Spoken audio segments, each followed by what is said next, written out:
Welcome to Armchair Expert. I am sitting across from a recently decorated Monica Padman. Oh, that could go so many ways, like decorated with metals. Decorative metals. Yeah. Yeah, but in fact, it was decorative toenail polish. That's right. But I got a real premier view of them. Oh, yeah, that's on. right. That's right. They look fantastic. Now, I don't believe he had his nails done recently. We don't know. We have Kal Penn today. Mm-hmm. I got to tell you, Kal Penn, what an amazing story, Kal Penn. You know, you probably know him from Harold and Kumar, Van Wilder, House, Designated Survivor. But what's really crazy and interesting about him is he left all that behind to go work in the White House in the Office of Public Engagement during the Obama administration. Yeah. What a choice. I know. Gosh. I'm so jealous of it because he's a Renaissance man now. Well, he really technically... He checks all the boxes for Renaissance man. Yeah. We hope you enjoy Kal Penn. We get support from Quince.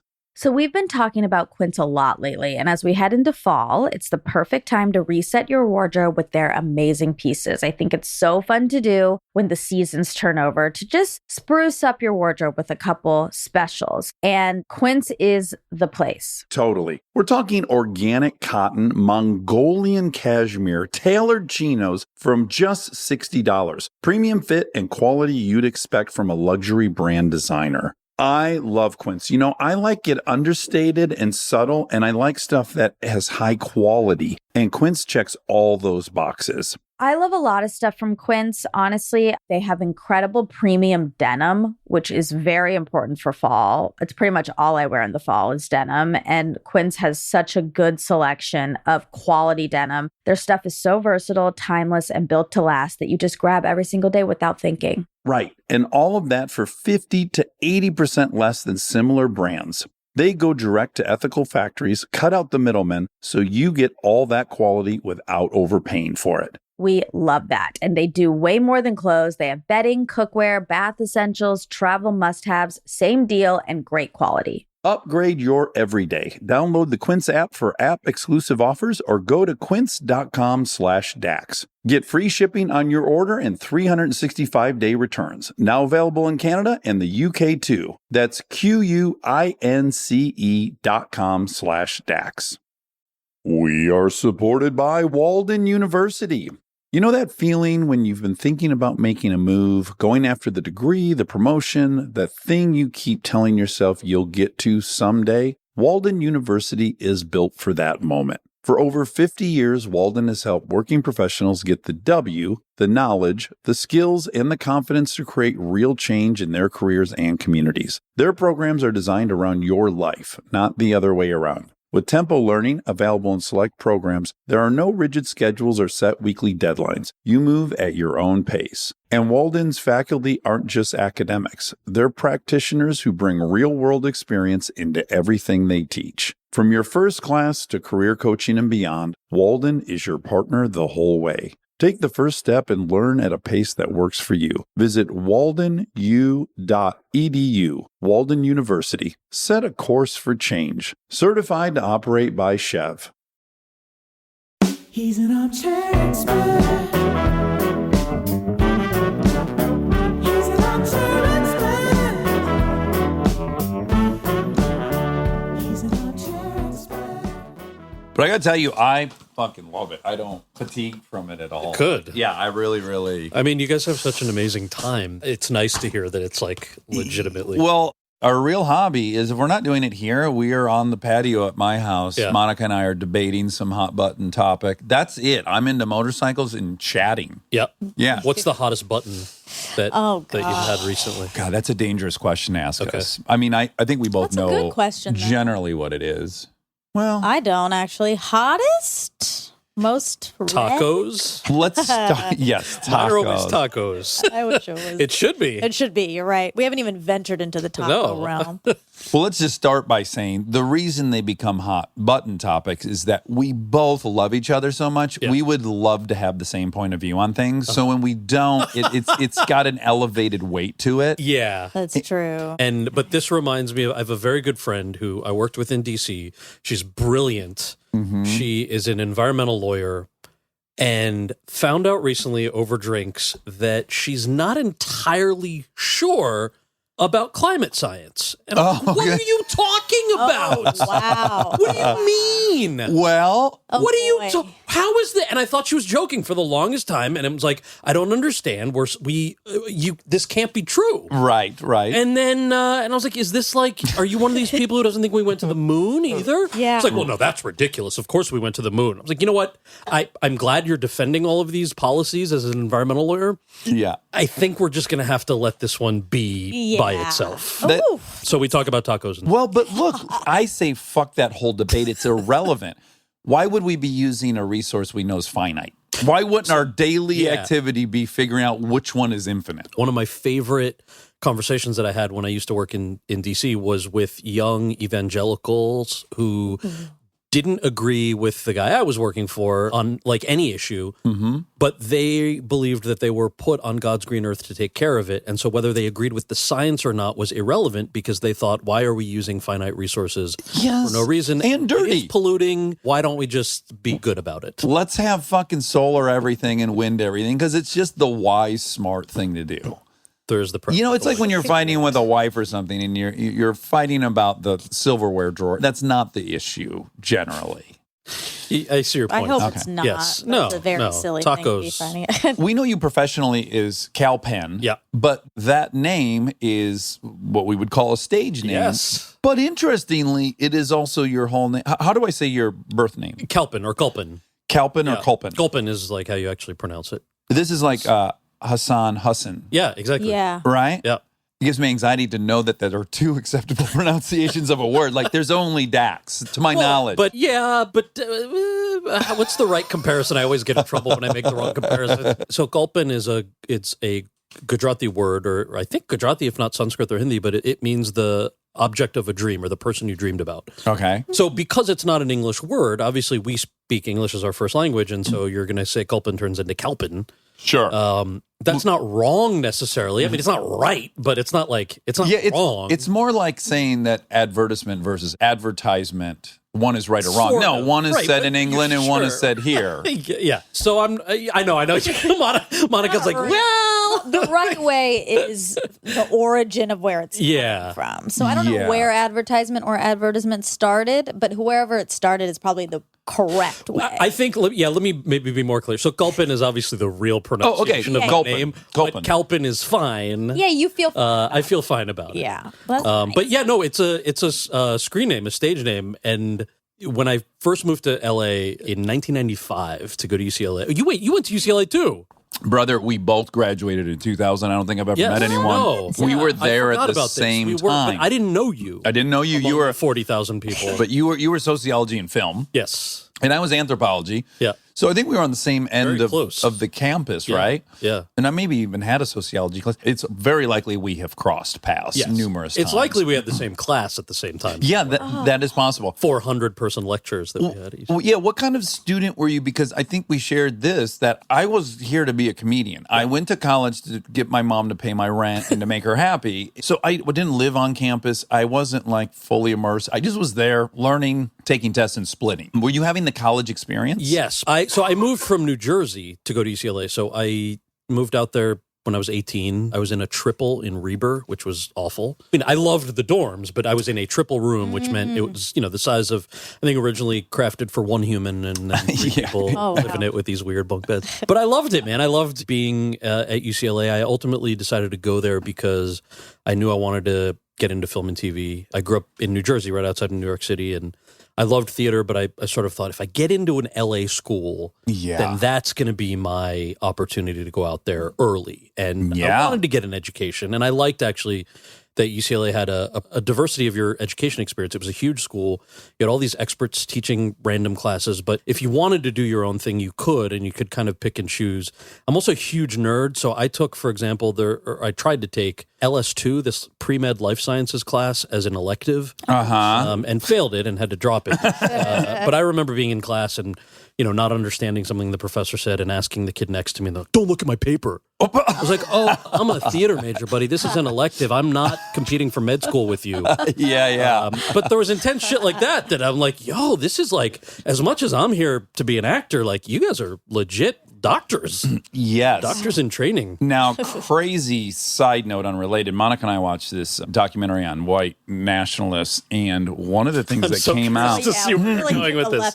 Yeah. I think you'll have the same shock I did, which is when I got to UCLA, I was like, okay, I think at the time it was like 42% Asian, 39% Caucasian, of just the most multicultural place I'd ever been in my life. So when we watched this white nationalist documentary, this guy started tracking people that had been at Charlottesville and then found them at other rallies and then found out who they were and kind of exposed their identity. One of them was a medical student at UCLA with a government clearance at a weapons manufacturing facility out here in California. And of all the things, of all the fairy tales I made up about my classmates while I was sitting in class, I would never have thought there was a white nationalist there. It seems like, why would you go there? It's just, You can choose everything. Yeah. yeah, you're coming to one of the most diverse schools on the planet, and you're a white nationalist. It's just, I was just like, oh wow, I guess you really don't know anybody. And Do you think he became a white nationalist after that experience because he had some bad interactions? Of he going couldn't to compete. UCLA? Could be. I don't know. benefit of the It's doubt. possible. Those white Maybe he had the wrong triple room in Rebirth. Right. yeah, you get the wrong two guys, might set you on a bad path. I remember, actually, so I was an RA my third year. I had a resident who came to me, and they teach you this in your RA training. And you kind of roll your eyes and go, this would never happen. But there's this training scenario where, what would you do if one of your residents comes to you and says, my roommate drew a swastika and left it on his desk? And I'm like, how old is this training? Yeah. I grew up in, suburb of New York City. It was a fairly diverse community. Middle school, you go to bar mitzvah every weekend. Like, the idea that somebody would hold these views was so old to me. Yes. My third year when I was an RA, I had a resident who came to me and he was very upset, and he said, my roommate left a swastika on his desk and I don't know what the hell? to do. And I couldn't believe that. So, I mean, it is shocking, but when I think back, I'm like, wow, that happens. Is there any way this person was scribbling absentmindedly, or this seems very...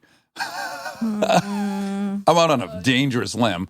Well, when you started, I was going to make a joke about the old Sanskrit or Hindu symbol, the swastika. We've covered that. But then you kept going, and I was like, this is not a joking time. But no, he that is what he meant by it, and there was a whole intervention. And yeah, what was done? Wow. I can't remember entirely. I think, they obviously reassigned the room because it's one of those, the racist kid's right to express himself is also something that's a thing that needs to be considered. Yeah, of course. But also, I mean, come on. What do you... Right. That's not the kind of thing that you mediate on your own when you're an RA. You have to kick that up to that's good. your supervisor. But I remember telling my supervisor, I'm like, I remember sometimes when beef happens with my residents, like somebody using a word that the other person finds offensive, and I'll tell the kid who's using the offensive word, I'm like, always they go, well, that's my right. I have a right to use that word. You can't tell me that I can't use. I'm like, dude, totally. You absolutely have a right to use that word.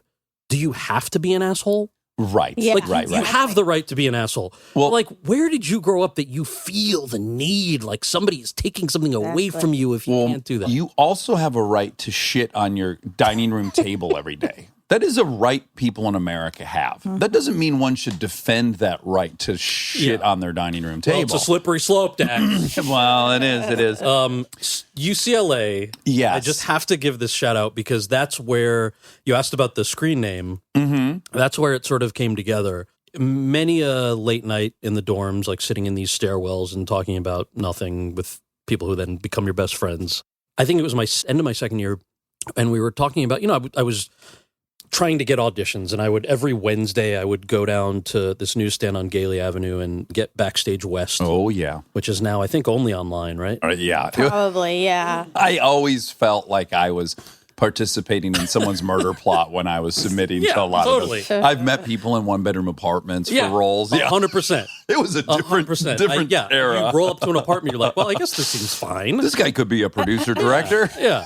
But, you and in those days, I'm going to seriously date myself here, but Kinko's was cheaper than the UCLA library to run off resumes. Oh, sure. So you'd have to physically run off copies of your resume, and then staple cut, for a cut couple them hours. first. You're right, because To be they 8 by were 10, not 8.5 by 11.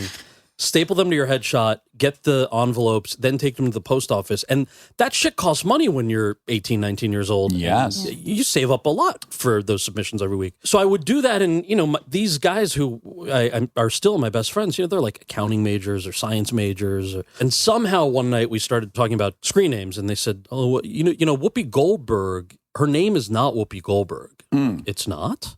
right. And, we looked it up on the internet, which we did have, dial up. And, Chevy Chase, his name is not Chevy Chase. Sure, after the road out here, right? There's something, right? There's the Chevy Chase Road that runs all through like Pasadena and then into Eagle Rock. And I think that's where he got the name. Same thing with Maryland, right? The Chevy Chase Maryland is similar. Okay. There was something about that. Anyway, Yeah. they said, what about, why don't you come up with a screen name? I was like, yeah, what do you guys think? That could be interesting. Maybe you get more auditions. Because they were like, Kal Penn Modi is not a memorable name. Okay. You need something catchy. Well, that's one take on it, but yeah. There was also the, typecasting. There was also, does my headshot look enough like me? There's a whole suitcase full of things that I think any actor, but then particularly if you don't look like everybody else, you kind of go crazy in your head about. And I was like, what do you guys think? They're like, what about Kal Pacino? That's pretty good, Kal Pacino. What about Cal Ripken Jr.? I was like, really? Okay, guys. But Kal Penn was always shortened to Cal, like Joseph becomes Joe. And and so we're like, oh, what if I just split my first name in half? I was getting headshots done that same weekend.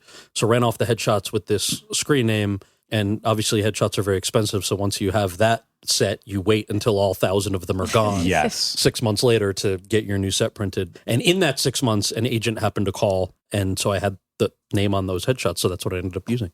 Yeah. Wow. I'll add into there that, do you remember when the technology came out? When you got your headshots printed, you could have the resume actually printed on the back. Yeah, but it's smeared, right? Well, it wasn't great. And then what was even worse is I would get 1,000, to your point, because they'd bring that unit cost down a lot.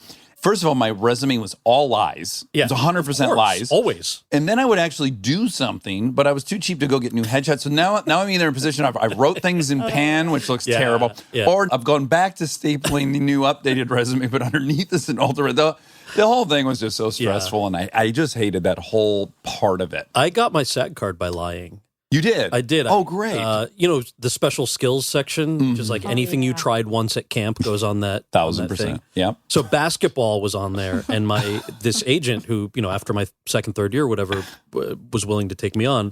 Who, by the way, Barbara Cameron is her name. Kirk and Candace. No. We are the same person.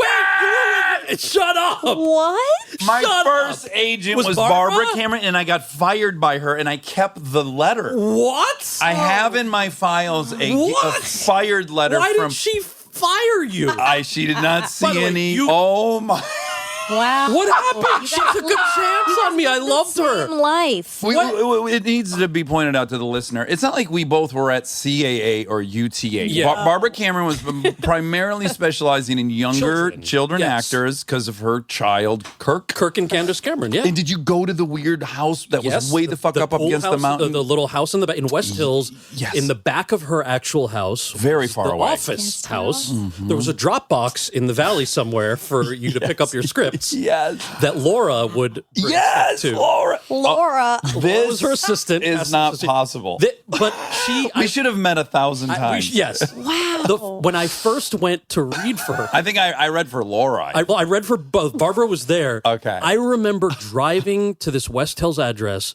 I had prepared a monologue from Henry V. Okay, perfect. Right? And now, Sure. for the listener, if you're moving to LA to be an actor, nobody will ever ask you to recite a Shakespearean monologue ever in your time. Those movies come by once every 7 years. Yeah, so. don't worry about it. Yeah. Not only that, there's no preparation. I had to read like some toilet paper commercials. Same. When I got there. And but when I went to that house, I thought after all of the years of the Backstage West stuff and going to people's apartments, I pulled up to this house and it's so beautiful and quiet. And I was like, this is porn. This is how you get tricked into doing porn. Right. There's nobody. And then you walk in and see the Full House and Growing Pains posters. And I'm like, it's either fucking crazy porn or we're fine. And I think we're fine. Right. here. Oh, wow. Yeah. This is unbelievable. That's so crazy, So man. my What letter, was the- my letter was, and again, it's going through my filter of having been very embarrassed by getting fired, terrified now because that was the first agent I ever got. It took me years to get that one. But if I remember it correctly, it deeply implied that I wasn't putting the same energy into my career that they were putting into it, or something along those lines. I think because I was stubborn about like getting digital headshots and paying for that. Like I was always a little reserved about all these things I was supposed to be buying on top of it. Yeah. At any rate, I was fired, and I was much less evolved then and spiteful. And I saved the letter solely in case I ever made like $20 million on a movie, and it was in the headline. I was going to send that back to them. Yes. And I healed from all that, and I would never do that now. But alas, I still have it. I have a rejection letter from Abrams Artists Oh, sure. where I had a friend who was rep by them, sent the headshot, and it was a rejection letter, and they called and said, we just want you to know, because you know you're a friend of a client of ours, that we think you're fantastic. We just don't think there's going to be any work for somebody who looks like you, and we just wanted to be honest about that. And I was appreciative at the time in the kind of self-loathing, I don't know what I'm doing with my life way that you are. But I saved that letter for the same reason, where I thought, one day when I work, I want to just take this letter out and look at it. And I was like, or I can learn to move on and heal. But I do still have the letter somewhere. You come to realize that it's a poison you're drinking, hoping to hurt the other person. I want to know before I frame this, because I can imagine one of either two scenarios. One is you're happy to talk about being first generation Indian and all the different ways that's affected your ride and journey here. Or I could imagine you being like, dude, I'm a funny actor. Let's just talk about me being a funny actor. I'm sick of talking about that component. The reason I'm very selfishly inclined for the former is that half this podcast is first generation Indian. We talk about it all the time. Yeah. That's true. There's just a ton of things that I think you, being only 2 years younger than me and then 9 years older than Monica, you spanned something. You know what I'm saying? Like the difference between when you entered and where we are at today, you actually lived through that whole thing firsthand. And I think there's a lot of interesting stuff about that. What is your overall opinion about having to always talk about that? Well, I mean, I think you hit the nail on the head. You guys are an exemption to my to my rule of, because the latter is always true. I think for most actors, like, man, come on, I just want to be funny. I just want to be funny. Yeah. Then there's the more appropriate times and places where it actually fits into like the narrative of what you guys have been talking about in the past and some of the guests you've had on. So yes, I'm happy to. When I read about your story, is Monica and I listened to this great episode of Malcolm Gladwell's podcast where they talked about the power of the token. Yeah. And it was really all about Sammy Davis Jr. And it was about like basically what he had to do to be the first one through the door, and what women who are the first ones through the door go through and what they're asked to do before it evolves. And then unfortunately, people then end up getting judged, especially Sammy Davis. He gets then judged by a different era of how people were expected to act. And it's just a little unfair and a little unfortunate because he was the first one in. He was like the first one through. I'm not articulating that entirely I think you right. are. Well, because when we had Hassan on, he referenced Harold and Kumar. He said that for him was the first time it was like, oh, I can do that. Or it was like a light bulb for him. So yeah, you were definitely at the precipice of this whole shift. I think we've all had that though. Like for me, that person was several people, but it was Mira Nair when I was in 8th grade and Mississippi Masala came out, which is a movie she directed Denzel and Sarita Chaudhary in. And I remember seeing that as I was, in eighth grade, went to the movies with my parents and a cousin. And it was the first time that I'd seen people who looked like me, who were, first of all, actual real humans, right? Not a cartoon character voiced by somebody who was not actually South Asian American. Right. Nor somebody eting monkey brains in like an action movie. Yeah. Or serving tea to Indiana Jones or something. Yeah, I'm talking about Temple of Doom. But when you don't see yourself is when you notice, right? Yeah. If you grow up seeing yourself, I think you sort of like don't necessarily feel what that is.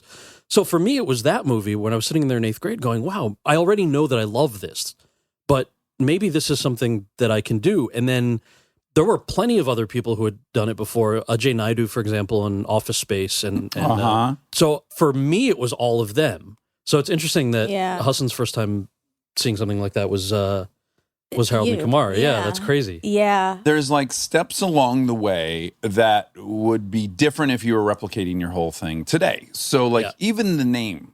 So they were being generous and saying it was a hard name to remember or something, or it wasn't a significant name.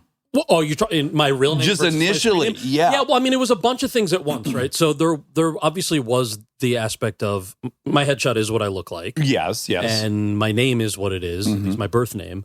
And anything that you can do to get in the room, this is sort of universal for any actor. You're going to do it. Yeah. Right down to the lying in the special skills section. I'll tell you the SAG story later. But so one aspect of that to me was the name. Yeah, I definitely think part of it was whether having a less ethnic sounding name would work, quote unquote, or not. But it was also the new headshots. It was also, to my college friends at least, I don't think for them it was entirely an ethnic conversation. It was also a Kal Penn just sounds catchy. Well, Whoopi it does. Goldberg, I forget her real name, but like it's such a, Look it up. it's such a, Raman, can you look up? Karen Johnson? Karen Johnson. Oh, Karen Johnson.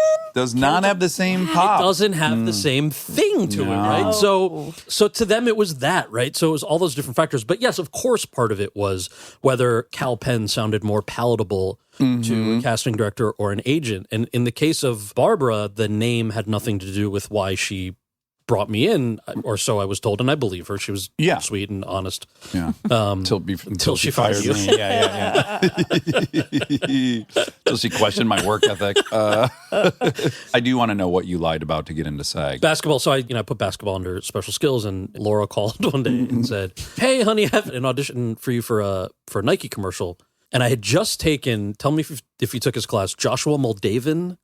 It was a geography class, but it was sociocultural geography. Now he's at Swarthmore, I think. He was like a cool young professor who used to sweat on his students. So like if you were sleeping in class, he would stand over you until a drop of sweat hit your notebook and woke you up. It was gross, but he was awesome. Yeah. And deniable in court. You know what I'm saying? It's like also a genius way to do corporal punishment. Yes, it's like, I was sweating. Huh? Some got on him. Yeah. I had just taken a class of his where he talked about how Nike was manufacturing shoes in China. And because he was this attractive white dude in a suit, he would talk about how, he would go to inspect some of these plants, and people would say, "Oh, you're an academic and you're this good-looking white dude," and they would give, in his words, they would give him all this access, and all these managers would joke with him about how many people lost their hands in these Nike machines making people's shoes. So he would share these stories with us. So when Laura called about this Nike commercial, I was like, "Oh, really? You got to call this week?" And I was like, "Well, obviously I'm not going to say no because I need the job. And I'm obviously not going to change anything by not going to this audition." And she goes, "But honey, I just want to know, so you play basketball, right?" I'm like, "Yeah, of course." Yeah. Cannot, just for everybody to know, I cannot play basketball. I love it. Sure. Love shooting baskets. I am terrible. So she sends me the information, and it's the second floor of some casting office in Santa Monica. And they go, "Hey, so listen, the accounting firm downstairs complained. We've been dribbling basketballs all morning. The audition has two components. You're all dribbling and you're talking trash. So we just want to make sure before you go, and it was one of those group auditions, want to make sure that everybody can actually play, right?" And all these dudes are like, "Yeah, of course. Why wouldn't I?" And, Cal? I'm like, yeah, of course. Absolutely. And I'm like, "Oh, God. Okay, so this is like a real basketball commercial." We go up the stairs. We're shown the basketballs and told, "Please don't touch them. Pretend you're dribbling." I can talk trash. I can improv. And space work some basketball skills. I owned this audition. I talked the most vicious trash. I'm from New Jersey. I talked the most vicious trash to this group of people. I just want you to know, I 100% auditioned for this commercial. Did you? Yeah, Wait. yeah. It was, I'll I tell you did. which one it When you were is. started describing, I was like, yep, and I remember the whole no bouncing the basketball. And were you guys in the same group? Or are you going to go and Very say that? possible. It was, this commercial exists on YouTube. It was the 1998 NBA lockout commercial with Samuel Jackson. That's a great commercial. It's a great commercial. So she called and she's like, "So you booked the job, you're getting your SAG cards." Like, "Okay, this is awesome." I show up on set and it's Samuel Jackson's there. These other two guys who can play basketball are there. All these Nike execs in suits and like awesome high top Nike sneakers. And of course, all I thought about was that professor and how many people's hands had been cut off making these shoes. And then we start rehearsing, and they're like, shoot a basket. Uh-oh. And it goes on the roof of this house. We're like playing basketball in somebody's front yard on the driveway. And they all look at each other and they're like, all right, let's take 5. Oh, boy. And no. somebody comes up to me and says, you really can't play? And I'm like, I mean, this is how I play. I think I'm a little nervous.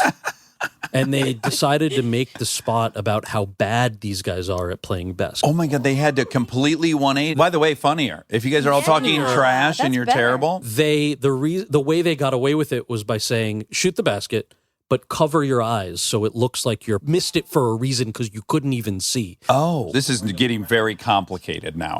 Wearing a brown hat, you can't see my face because I'm covering my eyes. Oh. You see the other 2 guys, and then Sam Jackson says something like, 3 guys playing horses. Fantastic. Got my SAG card, got away with it. I think this is the first time I've publicly told this story. Thing that I remember doing was I was such a nerd, I wrote down the, $500 or whatever you get for doing a commercial.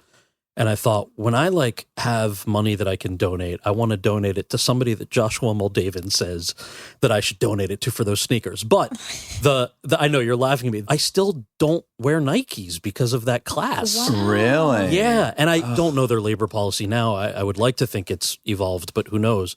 I'll look it Yeah. up. I'm choosing to assume it's gotten much better because I wear a lot. Because the world has gotten better. And they have great, seemingly great, practices now that they promote on their commercials about women. And I'll look in. They got behind. Check. They got behind Kaepernick. Yeah. Growing up, Mom was a perfume kind of inspector or something. She worked at some perfume factory. There's a big pocket of them in New Jersey, right? Yeah, New Jersey and New York. So she got her master's in chemistry. And got this amazing job. She would sit in a room that has no smell. Like a neutral room. Yeah, carbon neutral, whatever they call it, room. Yeah. They would give her little samples of these thousands of gallons of perfume that they manufactured.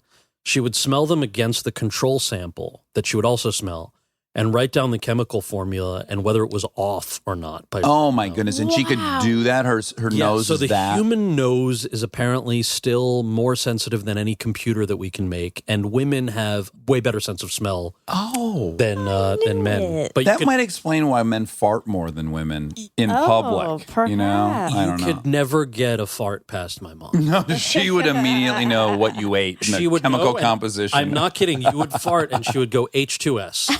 I was like, "Gosh, thanks, Mom." But when I read that about her, I went straight to, did you ever read Fast Food Nation? Yeah. Remember, the guy writing the book goes to one of these perfume factories, which is where they also make the food additives. Yes. And they make French fries taste like French fries. And the Yes. guy's sitting in a room and they just hold a test strip under his nose.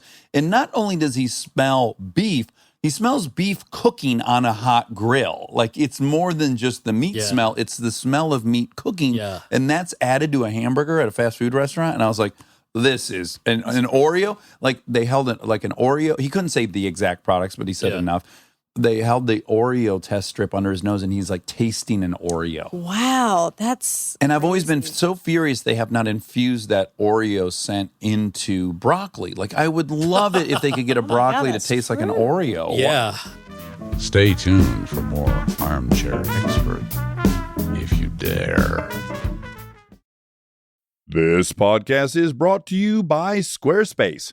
We've talked before about Rob building our website on Squarespace, and I bring it up again because it's a perfect example of what they do well. Rob had all the pieces, the content, the vision, the ideas, but he needed something to actually take all that and make it public facing. And Squarespace was that bridge. Maybe you're in the same spot. You've been developing something, a business, a skill set, a body of work, and it's been private. It's been yours. But at some point, you're ready to put it out there, and that transition from private to public can feel like a huge leap. Squarespace makes it feel like a step. Beautiful templates, built-in SEO, email campaigns, scheduling, analytics, everything you need to go from "I've been working on this" to "here it is, come find me." All in one place, no code, no stitching together a bunch of different tools. So if you've been sitting on something and waiting for the right moment, this might be it. Head to squarespace.com/DAX for a free trial. And when you're ready to launch, use offer code DAX to save 10% off your first purchase of a website or domain.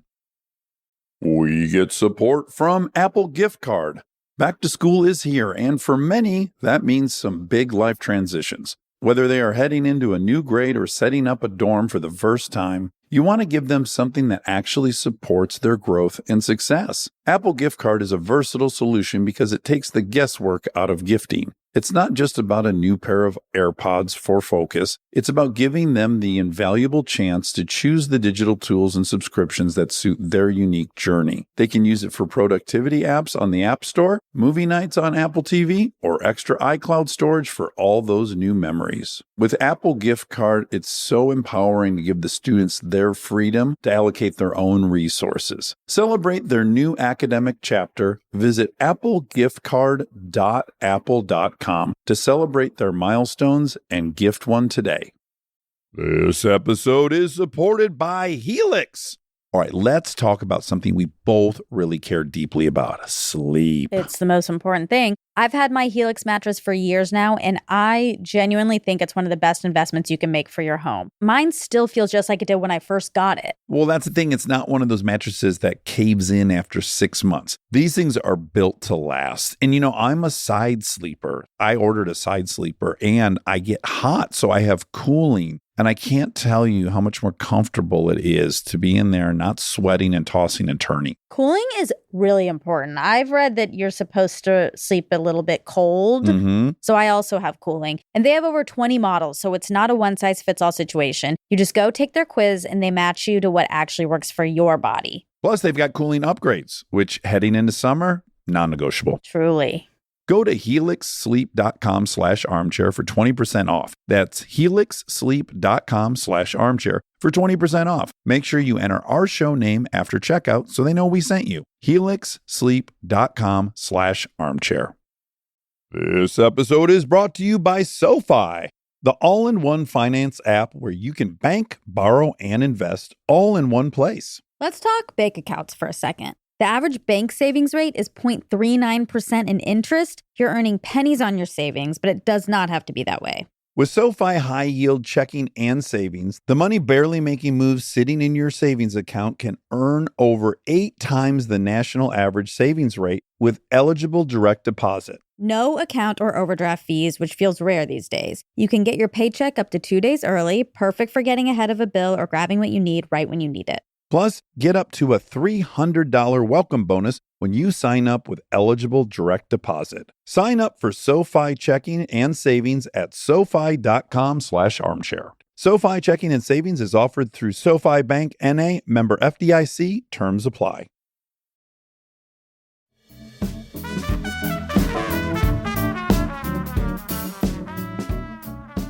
But that, she would have all these crazy stories. And I remember just the idea of these companies investing in the psychology of how something makes you feel, or a McDonald's product, for example, the marketing that goes into a Happy Meal and how that's like a lifelong consumer that they're trying to build into. And invest. I feel like, okay, here's a hot button. Let's go. For you. I'm gonna roll up my sleeves. How much, based on taste alone, Okay.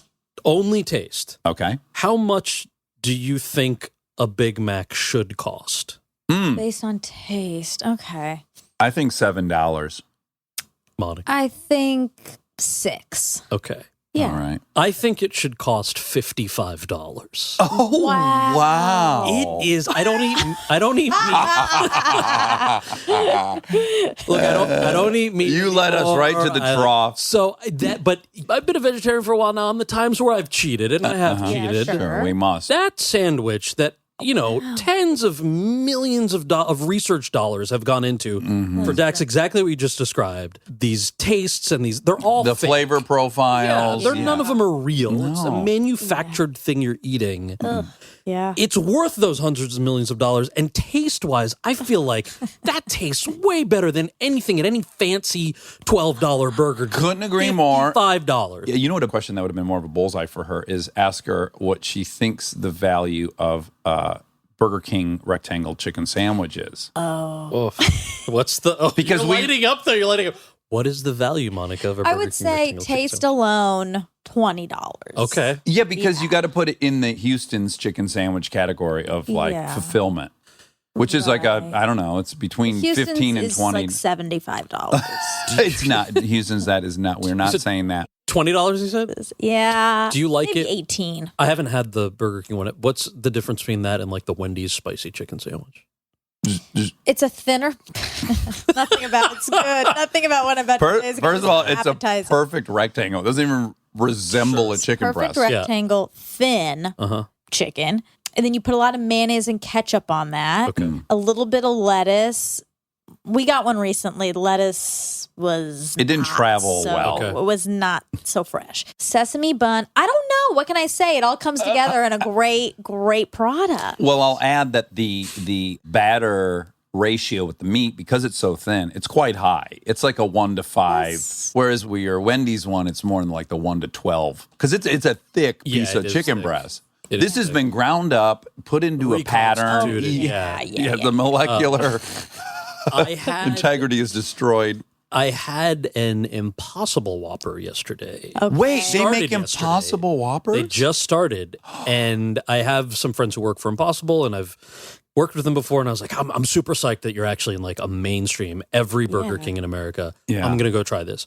And my buddy was texting me, he's like, they're getting the consistency right because they cook them in each Burger King. What did you think? Did you get it with cheese? Get it with cheese because the fat helps make it taste like a real Whopper. I'm like, dude, I didn't get it with cheese, and I was blown away. Oh, wow. And yeah, like so I want to do a side by side. I want to cheat one day and do a side by side. Yeah.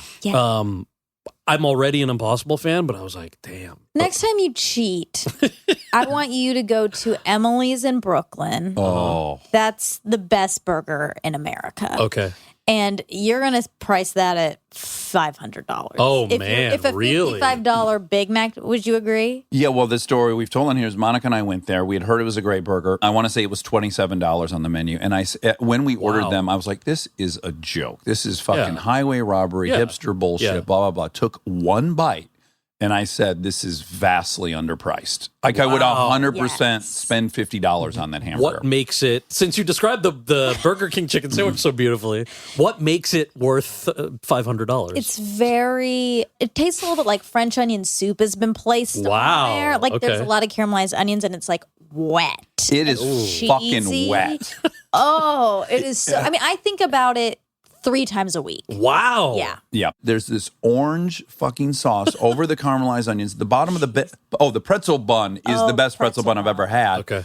And then it's just damp. And I was saying to Monica, the next time we did it, I'm going to get 2 of them in a bowl because I don't want to lose a bit of that grease and everything that came out. Sauce. Oh my God, So we're that's your wasting. cheat. That's your next cheat. Okay. We've wasted Emily's? a lot of your exciting story on this Not burger at all. thing. And now Dad, and you share this in common with Monica, Dad is an engineer. Yes. Oh, what kind? Mechanical?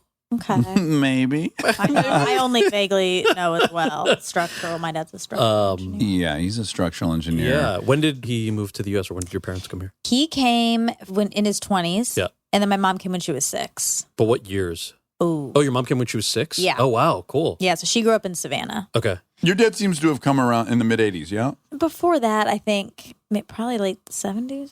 I don't know. Why did your mom's parents come? Because my grandfather, he's a professor and he came to get his PhD. In the 60s? Must have been. And her father came because he had killed somebody and had to Sure. evade Yeah. the law. No, same with my dad. Yeah. Yeah. It's a common story. Yeah, no, we invaded for a reason.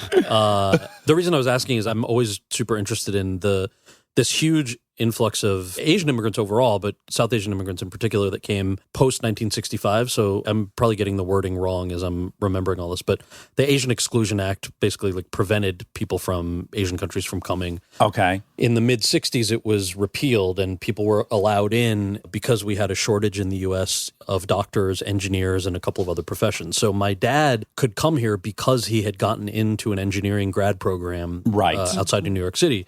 And that's a common story from a lot of my peers' parents' generation Yeah. where they were allowed to come for that reason. Well, Ashok was just telling us this last night. So he came in that same manner where you had a skill that was desired by the U.S. and you were let in.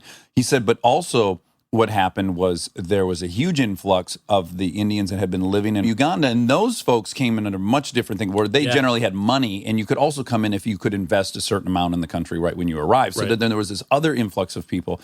And her dad was saying last night that for a while, the professionals that had come kind of looked down on that group. But then it turned out those stores they bought, the convenience stores, the small motel chains, all this stuff that after a while, he was like, they're kind of crushing now. Yeah. And he was just saying how that was kind of a transition that happened with the different groups that came in for different reasons. Yeah, and then there's like the post-80 or post-85 wave of immigrants that came under family reunification that tended to be more working class also. Uh-huh. I think it's so interesting. I don't know. It's, It really is. Monica, I'll let you tell your version, but in general, Monica was mostly around all white kids, and she was like, I'm going to be white. That's my lane. I'm going to do it. Yeah. I was very anti being Indian. And I was avoiding anything that made it seem like I was. Yeah. So I was really trying to be as white, just fit in, be like everybody else. Yeah. And then when you were I'm from Georgia. Yeah. So when you were 17, what happened? Something happened when you were 17. when I was 17? This movie came out, Harold and Kumar. Oh, was I 17? Yeah, 2004. It wasn't Harold and Kumar for me. It was Bend It Like Beckham. Oh, yeah. And this is a horrible thing, but I was like, I don't like that. I was the opposite of normal people, and I was like, I don't like that there's Indian people on screen because why can't they just be doctors? Exactly. Those brown people shouldn't be on screen because that's going to call out that I am. It's going to make it very clear that it's going to put it in the zeitgeist. Being Indian is going to just put it in the zeitgeist, and then I won't be able to avoid that. Can I ask the 17-year-old you something? Sure. So was the issue that it was an identity film? Like, would you have felt the same way if Growing Pains had a neighbor named Seema? No. I think it was because that was part of the story. Yeah. Okay. It was part of the narrative that she was Indian. Because Yeah. I wanted to be an actress by then. So I was not like, it was cool if like the neighbor was, Yeah. I mean, I guess I wished it was an Indian girl neighbor named Michelle though. Oh, interesting. Like I Okay. didn't even want Yeah. that, if I'm being honest. Yeah, no, remind me to tell you a story about the characters in my new show are named a certain way for a reason, which I'll get to in a second. Interesting. Yeah. Yeah, so that was what it was. I just like did not like that these things were getting exposed. It was blowing my cover in a way. Okay. Which is a lunacy. I mean, it's crazy. It's your exact feelings in your story, and there's no right or wrong. Because this becomes something that I do want to talk to you about, because you've had moments in your life, like 24 is an example. Yeah. Yeah, tell me about the conflict of 24. So I actually like 24. There's an article, I think it's New York Magazine or something, that I did this interview, and I if I remember correctly, it was like a little snippet that the journalist took. It was part of a larger conversation where they asked me about racial profiling. The thing that keeps reemerging that people keep asking about is, I read that you didn't like the role that you accepted on 24 because of racial profiling. I was like, not at all. I had this 4-episode arc on 24 where I played an American-born kid who was radicalized and becomes a terrorist, takes a family hostage. So for 4 episodes, I'm holding a gun to this family. And, two things that terrify me, terrorists and guns. Sure.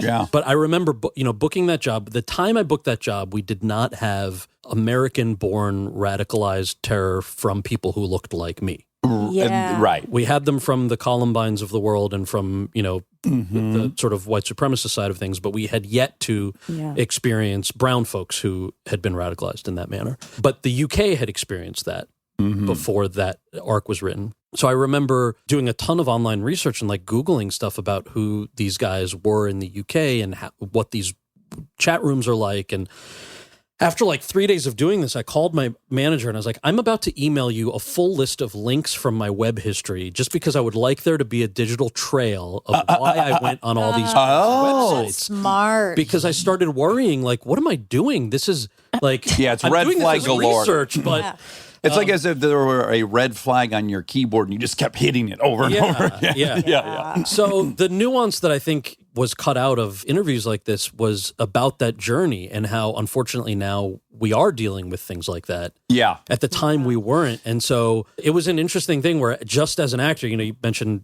identity conversations versus I just want to be funny or I just want to be an actor. Yeah. So in that sense, it's sort of like, well, what's my role here? You can look back and say, that was a stereotype. At the time, we didn't have homegrown radicalization that looked like me. Right. Well, because the thing I've always been really sympathetic to, generally I've always thought of it with black actors, is that A, it's already harder for them to succeed. Yeah. It's much harder. Everything's stacked against them.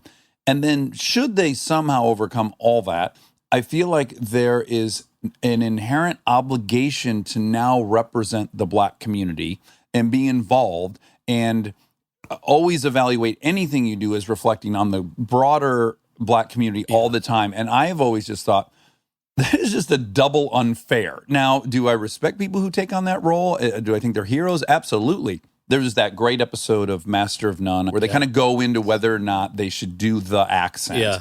And Aziz has one opinion and his friend has another opinion. And I just feel like what a drag that, as you said, there were a couple people you saw of descent on TV, and you're going to be lucky enough to be one of them. But now you've got to evaluate the entire implications of that. Yeah. Seems like a lot to put on a 23-year-old hungry actor. It's also super fluid, right? By the way, that episode of Master of None reads like a documentary to me. Like, Oh, really? oh yeah, tons of stories with casting directors, and it's funny that people ask about the 24 episode a lot because that was one of those where I'm like just psyched to play a character who's such an abysmal human being. Like, you know this because the comedy space is sort of our thing. Like, you're playing a likable, nice guy so often. Like, give me an asshole. Yes. I want to play a despicable human being. Yeah. But so that conversation about like whether to do an accent, Barbara was actually very helpful to me. The first movie I did this movie Van Wilder with Ryan Reynolds. Right. First movie I did a couple years after college. So you know Andrew Panay? Yeah. Who's one of my best friends. Yeah, no way. Tell him I Yes. said hi. Okay. I had a blast making that movie. Mm-hmm. Laura, Barbara Cameron's assistant, called me. I love that this is like, So it's crazy. this already, we're in an attic. I feel like we're friends. But, Yes, but then this added element, It's like crazy. UCLA and are the same agent. So, Well, we both found out we were married to Kristen Bell. I feel like we're one step away from that. hi, honey. So Laura called me and said, hey, I've got this amazing audition for you. I'm so excited. It's the supporting lead in a movie. You have to come to the office. I need to talk to you about the script. And, you know, this office in traffic from Westwood is like a 2-hour scenario each way. Mm-hmm. So I said, why don't you just leave it at the Dropbox and I'll come pick it up tonight. Yeah. Tell me what the character is that I'm reading for. Just email me some of the sides. And she goes, no, I want to talk to you about it. I'm so excited. It is a supporting lead in a teen comedy. I was like, now I'm excited.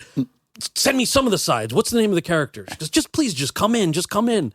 This went back and forth. And I was like, I promise you I will come in. Just tell me the name of the character and send me some sides. She goes, okay, the name of the character is Taj Mahal. And I hung up on her. Yeah. And she called me back and she goes, honey, I figured you might do that. I'm like, yeah, look, I didn't study theater nor move out here to go to UCLA to play a guy named Taj Mahal. Thank you so much for the opportunity.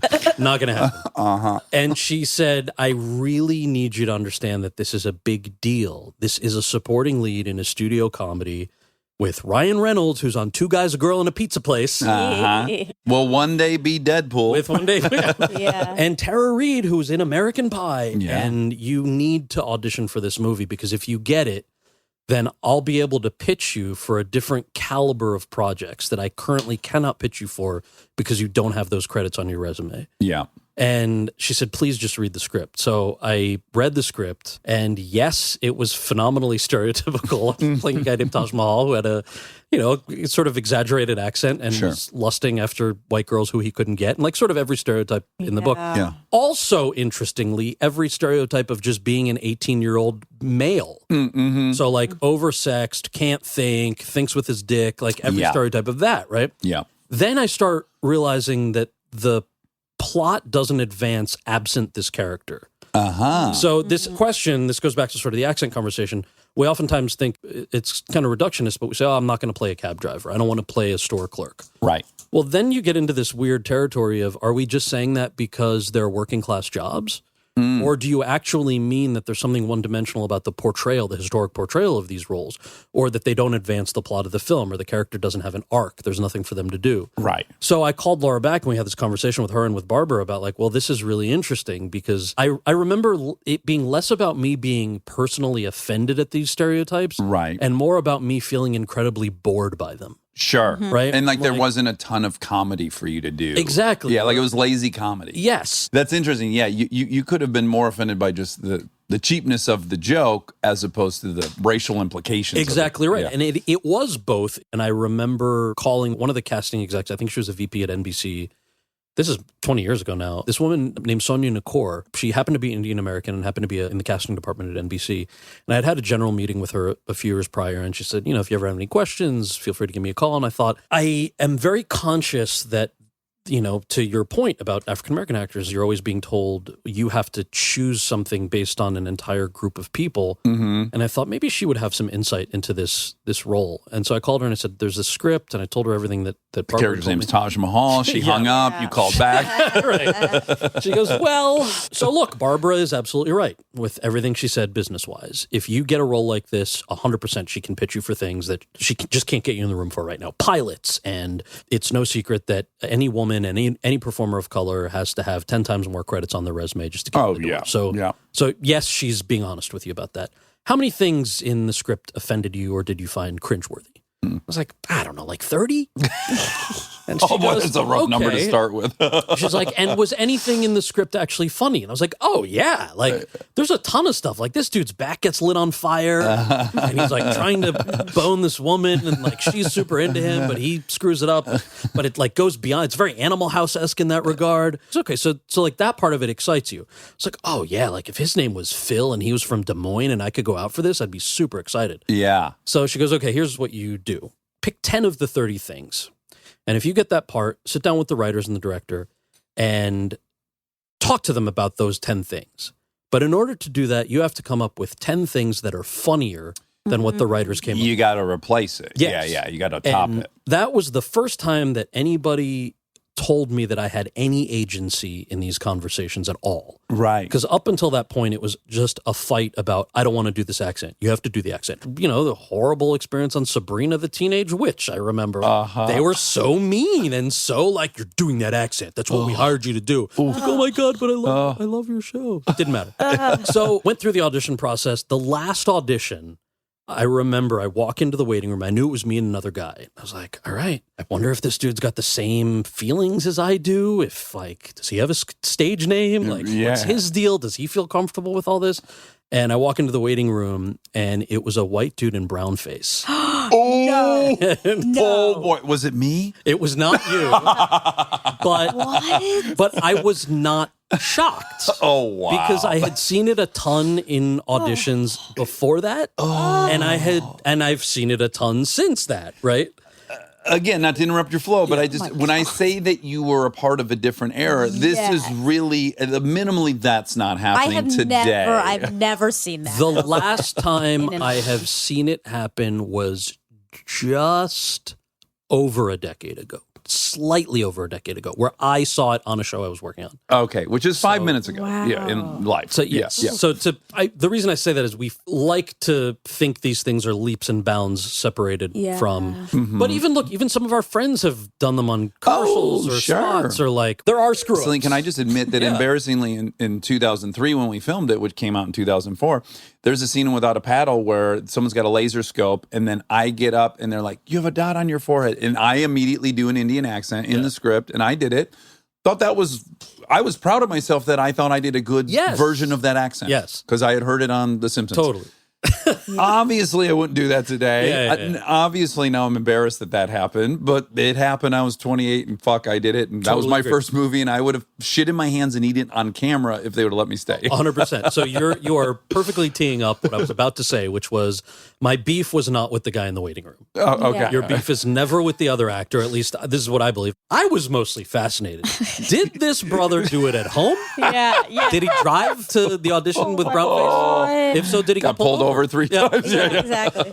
Did he do it in the bathroom? Did he come early? Did he go to all of the 3 casting sessions before in brownface? Did his agent tell him to do it? Did he come up with the idea, right? So we're just having a conversation. What's he even using? Is that standard makeup? Right. Is it? Yeah. So much to learn. Really nice guy.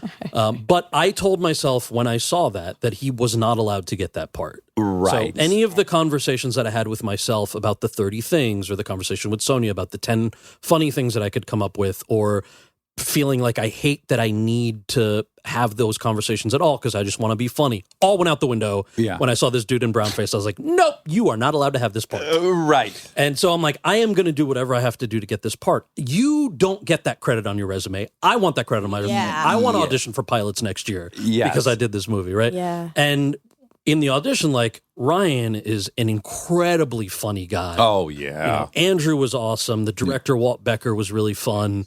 It was a great improvisational room where we had fun. And look, I think for a younger generation of performers of color who are listening to this, they are cringing and rolling their eyes, going, you are such an old man apologist for a movie like that. And I get it. Yeah, sure. I get the luxury of that position. Yes. Yeah. And I am not going to fight you on it. Yes. But I'm sharing my experience, which was at that time, this is something that was a real thing that you need a credit on your resume to get work, right? Yeah. So when Harold and Kumar Go to White Castle came around, I was at a birthday party for a mutual friend. John Hurwitz and Hayden Schlossberg are the two guys who created the franchise and wrote all three movies and are hilarious. Mm-hmm. A mutual friend introduced us, and John Hurwitz came up to me and said, whoa, you don't have an Indian accent. And it was the most off-putting thing, right? You're at a buddy's birthday party in L.A. Yes. Some douchebag is like, oh, you don't have an Indian accent. And I remember saying something like, well, you do sound like an asshole, something. Yeah. And he's like, no. What I meant was you're so hilarious in Van Wilder. I'm a screenwriter. I wrote this movie called Harold and Kumar Go to White Castle, but one of the leads is this kid from New Jersey. He doesn't have an accent, but he's Indian. And I was like, I'm from New Jersey. What's this movie? Yeah. He goes, you're from New Jersey? I'm from New Jersey. Sends me this script, and I called him, and by the way, it was the funniest, I still stand by this, funniest thing I'd read. I tend to not laugh out loud when I read things. I laughed out loud, called him immediately, and I said, dude, this script is amazing. You're never going to sell it in LA. And when you don't sell it, please call me. I would love to help find how we can raise the money. Right. Calling rich people from like rich doctors my dad knows or something. Sure. I want to raise the money. I want to play this part. And he goes, I don't know what you're talking about, but we're selling this movie to a studio. And I said, yeah, but they're going to, I have friends who had written movies with Asian American leads, and they were told by studios, we'll buy it if you change the ethnicity of the leads. Right. Any white ethnicity, right? Sure. And they said no, and the movies either didn't get made or were financed independently. And John Hurwitz said, well, I don't know about all that. I can tell you that I'm going to sell a script called Harold and Kumar Go to White Castle. I am not making a movie called David and Jason Go to McDonald's. and that's all there is to it. And a week later, he called me, Senator, which I forget what it's called now, but a company called Senator had sold it. New Line and Warner Brothers had picked it up. So it was a negative pickup. And he said, now this audition process starts. And they read people in New York, LA, London, Vancouver, and it kept getting whittled down. And as you guys know, there's no shortage of actors to play these parts, right? Right. The issue is always there's a lack of opportunity. Your beef is never with other actors. There's plenty of talent. So finally, it keeps getting whittled down. And my view is that I got this part ultimately. I'm proud of the audition I gave, but I was the only guy who went in who had a supporting lead in a studio movie before because I had done Van Wilder. They knew you. Yes, you they had could proven trust. they could put it on your shoulders. Yeah. A bit. Yeah. Stay tuned for more Armchair Expert, if you dare. This episode is brought to you by ServiceNow. Look, I have my dream job. I get to talk to folks I admire like crazy and ask them virtually any question that I want to. I can't imagine a better way to spend my time. But even dream jobs have some not so dreamy parts, the stuff that gets in the way of the actual work. Now, that's where ServiceNow's AI specialists come in. They don't just tell you what you should do about your busy work. They actually do it, start to finish. Cases closed, requests handled, no extra work for you. So you and your team can focus on what matters most, which for me is, are they obsessed with male bodies on the same level as I am? They never are. To learn how to put AI to work for people, visit servicenow.com. Thank you to our presenting sponsor, HP, for supporting this episode. Parents, you've got enough on your back-to-school list right now. Ink cartridges do not need to be on it. They just don't. The HP Smart Tank printer uses a refillable ink tank and comes with up to 3 years of ink included. It's the last printer you'll ever need. To learn more, search HP Smart Tank. Living your best life means being extra where it counts and skipping the extra where you don't need it. Like in your cleaning products. That's where Seventh Generation comes in. Their bio-based cleaning power delivers a powerful clean with nothing extra in the bottle. Need a dish soap that cuts through the tough grease? A detergent that tackles the worst stains and odors? Seventh Generation handles it all without any dyes or artificial fragrances. Real clean doesn't have to come with a long list of add-ons. Upgrade to a powerful clean without anything extra. Look for Seventh Generation dish soap and laundry detergent wherever you shop for your cleaning products.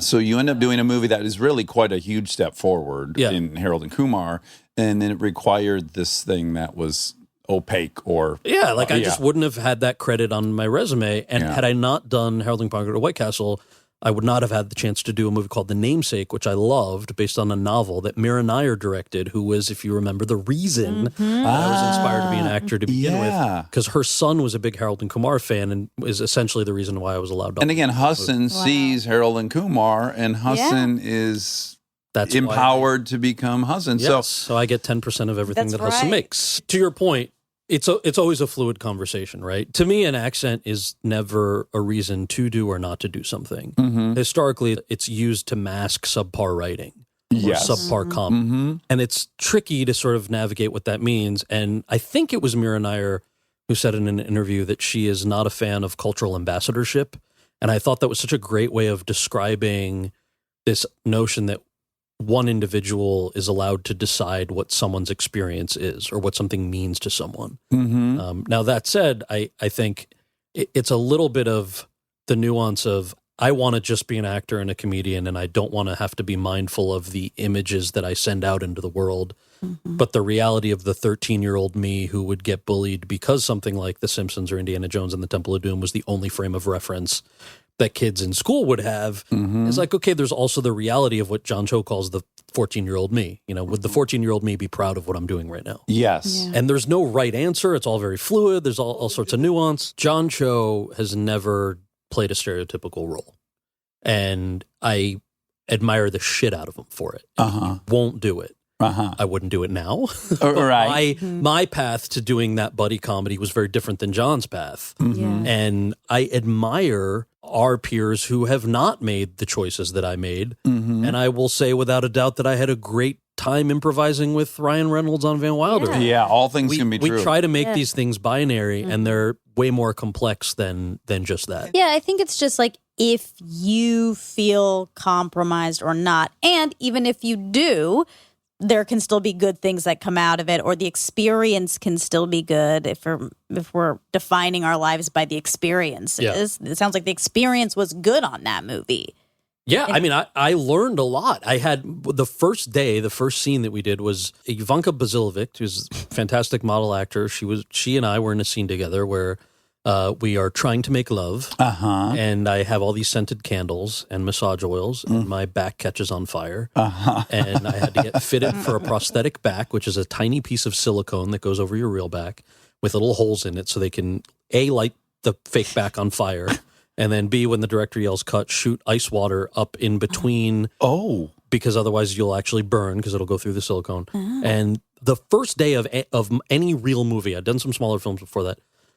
And the entire crew was distributed this fire retardant gear and masks. Right. They're all in like God. hazmat suits. And I am in boxers and socks. They're in hurt lockers, and you're in underwear. Literally. Yes, I've And had that there are, moment.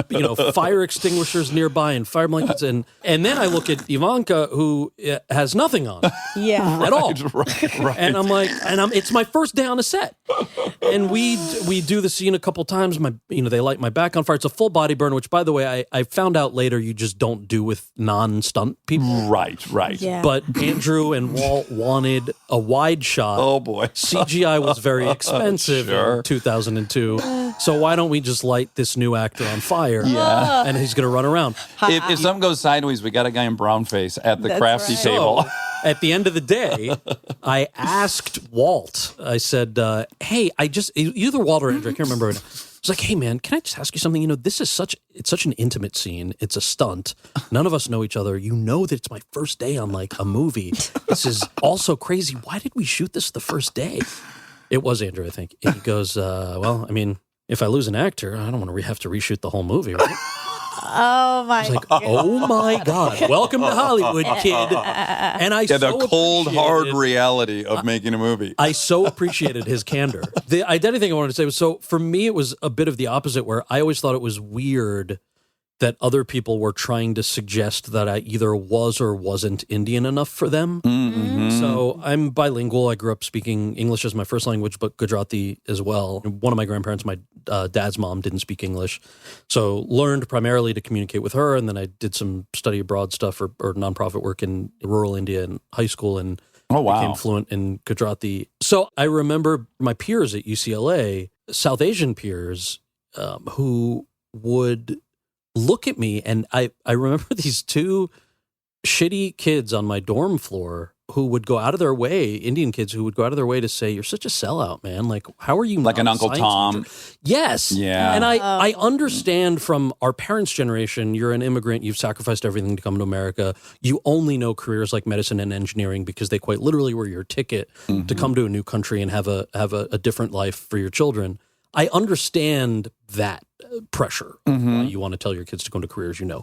I do not understand our generation replicating a bullshit cultural attachment to a profession. Yeah. And so for a very long time in college, I was weirded out for the opposite reason, where I was very confident in who I am or who I was. Yeah.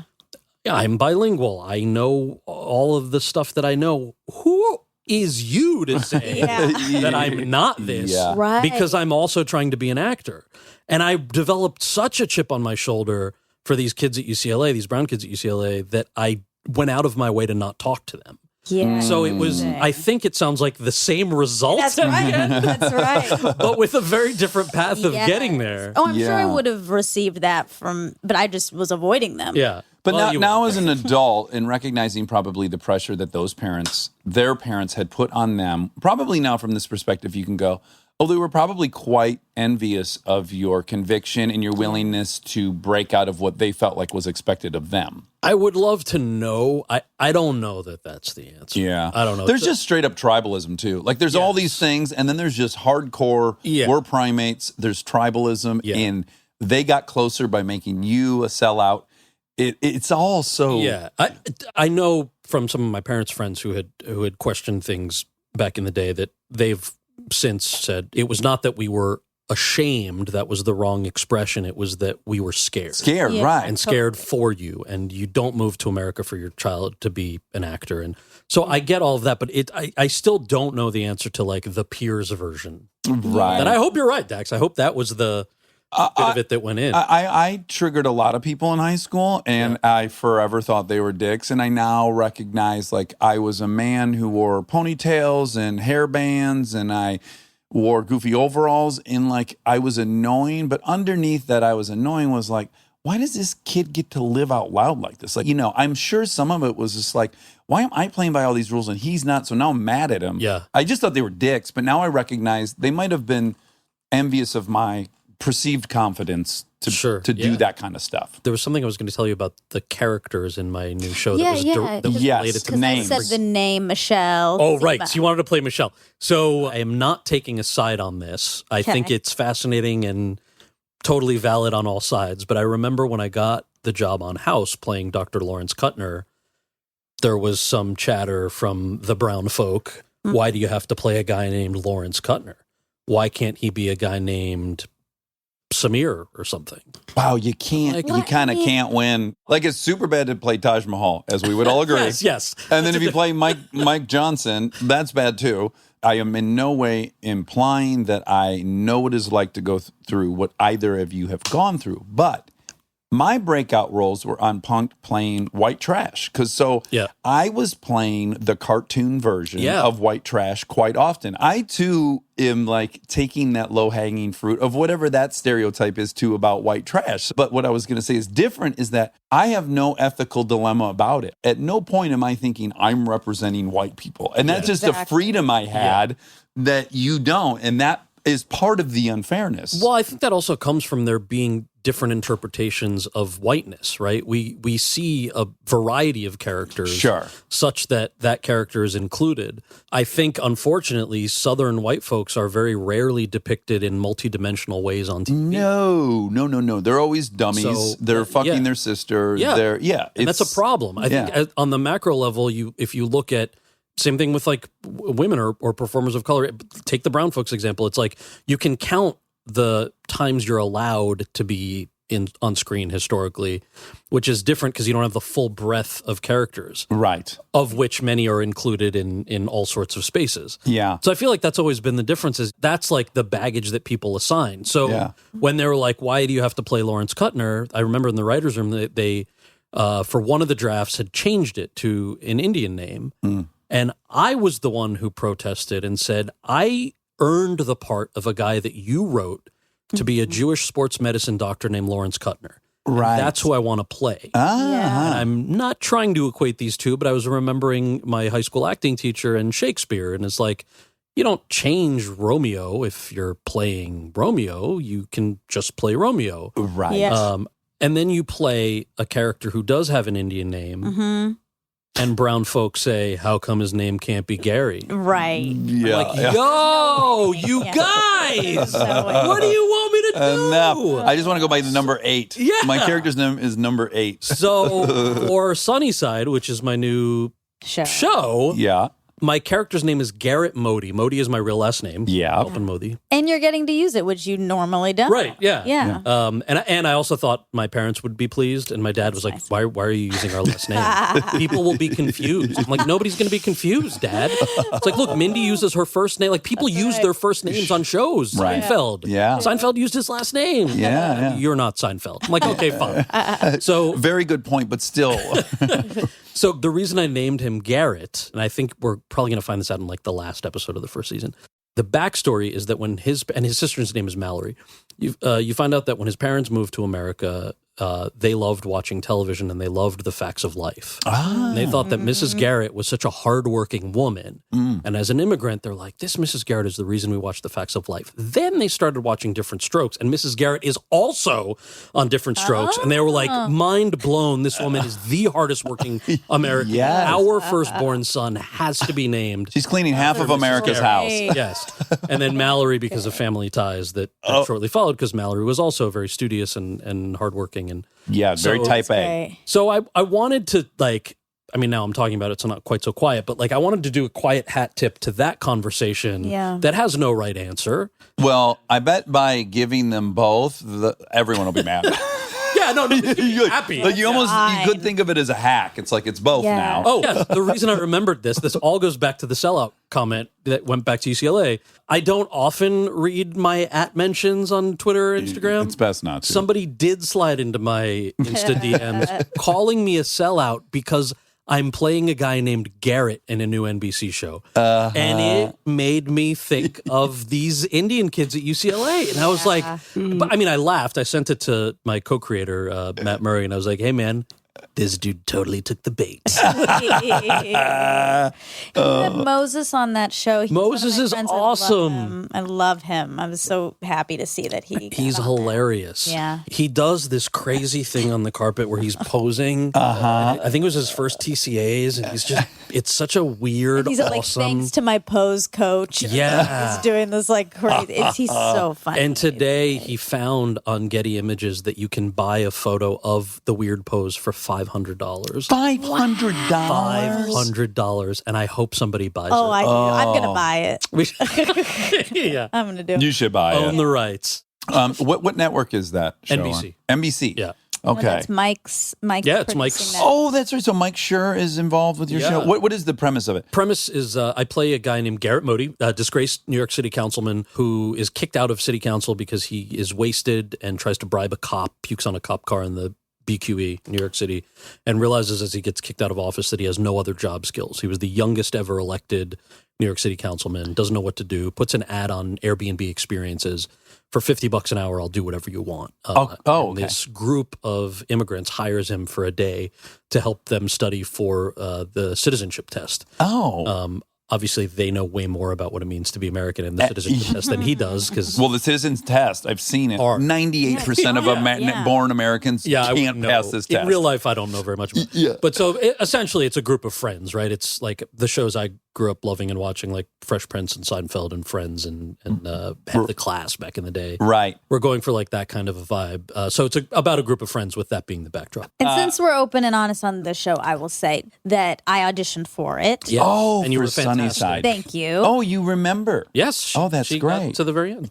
And it is so funny. It is. Thank you. It is. Thank and it's you. going to be great. What were you I can't wait see auditioning to it. play? Cal's sister. Yeah.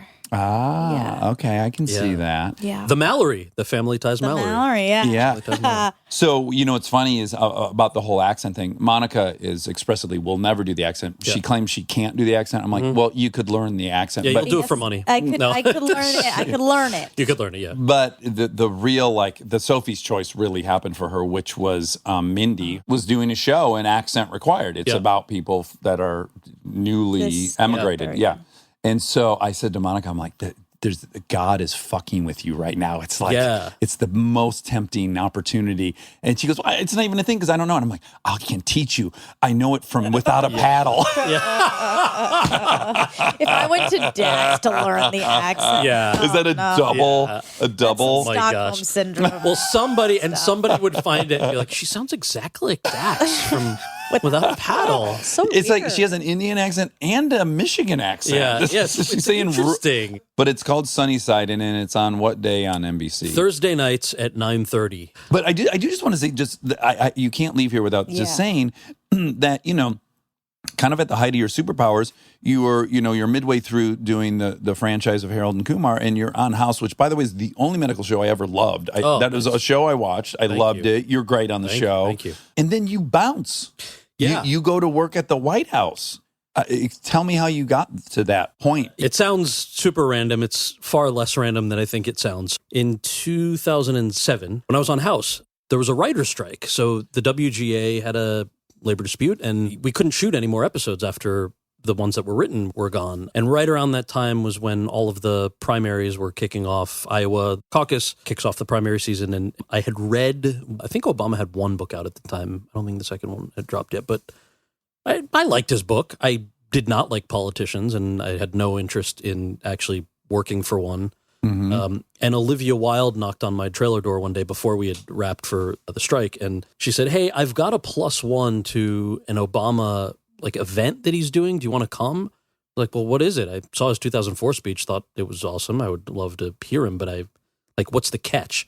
It's like, well, it's for about 50 artists, and he's basically going to make an ask to see who can help him in the lead up to the Iowa caucuses because he's running for president. I was like, yeah, no, I don't have an interest in that. Uh-huh. It's like, why not? You were against the Iraq War. I'm like, yeah, both parties got us into the Iraq War. Yeah, but Obama was against the Iraq War. I'm like, okay, but he wasn't a sitting senator at the time. So, so this went back and forth. I ultimately went with her. Let me back up. A guy named Peter Blake, who was one of our writers on House, said, hey, if you're going to go to this event, you might be interested in going to a fundraiser for Obama. I was like, this is how people get roped into shit. I am not a fan of Barack Now Obama. you're committed to two things. I'm a nerd. I am going with Olivia Wilde. She's my coworker. Yeah. Just, but, he's going to make an ask. Why don't you see what he's actually like in front of his donors? There's this breakfast event he's doing in Malibu. It's only $2,500 a plate. And I was like, wait, what? Only $25 a plate. Not going to happen. So I can get you in for $25 as long as you don't eat any of the food. I have immigrant parents who raised me right. I can see a deal coming. I was like, that's definitely a deal. That'd be a fucking good meal if it's worth $475. I had never seen such a breakfast in my life, but all of which only made me cynical. And I was like, well, of course, this guy is just like everybody else, and he's in these rich people breakfasts. But at that breakfast, he started talking about climate change and clearly went off remarks and was calling people out for driving Hummers to this event. It was very, very popular at the time. Wow. People seemed a little uncomfortable, and I thought, there's no press here. This dude is clearly going off remarks. This is not what my poli-sci class said people do. Right. Right? You don't do this in front of your donors. You don't alienate donors. Yeah, that was a morning event. This thing Olivia invited me to was in the evening. during the day, I got my tacos and I read read a bunch of nerdy policy stuff about climate change on his website, his policy papers and stuff. It just so happens that a few weeks prior, I had read an article about ethanol in Foreign Affairs magazine, and it talked about how ethanol can be made from all sorts of things, but this talked about corn-based ethanol. Yeah. And how if you use corn to create fuel, it'll drive up the price of corn in developing countries, and people won't be able to feed themselves if they rely on corn as a staple. So I was prepared. I was like, I have read these articles. I am going to ask him a question. Oh, wow. We're going to be in a room full of actors, and I'm going to be the smart guy. Sure. This will be awesome. Yeah. And I go to this event, and it was very nice. He didn't make any speeches. He just sort of worked the room and getting to know people. And I said, Senator, I've got a question for you. I was at your thing this morning. You think about the Hummers. That was very funny. You almost sound like a reporter. I was at your thing this morning. Yeah. No, I did not sound like a laid back comedy guy. I sounded like the nerd thing was fully happening. And I said, and they say that your policy plan talks about investing in ethanol, but corn-based ethanol drives up the price of food for people in developing countries. So how does your plan account for that? And he looks at me and goes, yeah, I read that article in Foreign Affairs too. My plan is based on cellulosic ethanol so that you can use things like grass clippings and leaves to fuel as well. It's a bridge to cellulosic ethanol. I was like, oh, God, this is so embarrassing. Checkmate, motherfucker. He is obviously. Why don't you run out and get us some White Castle, son? Exactly. I was like, oof, man, this is rough. He even knew the article I read that wasn't on his campaign's website.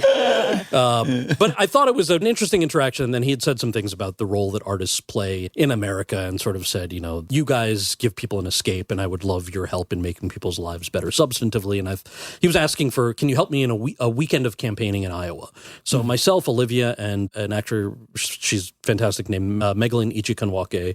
My favorite person. She's awesome. I love Megalyn. She's so dope. Yeah, Kristen was on a show with her, and she's just the most She's fantastic. so cool. Yeah.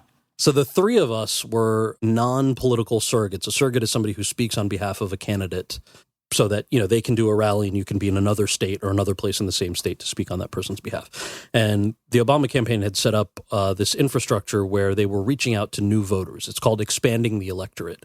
So they did some math. David Plouffe talks about this a lot in his book. You do the math and say, we can't win this election unless we empower people to vote for the first time. Mm-hmm. So that can be young people who are turning 18 or people in their early 20s who haven't voted before.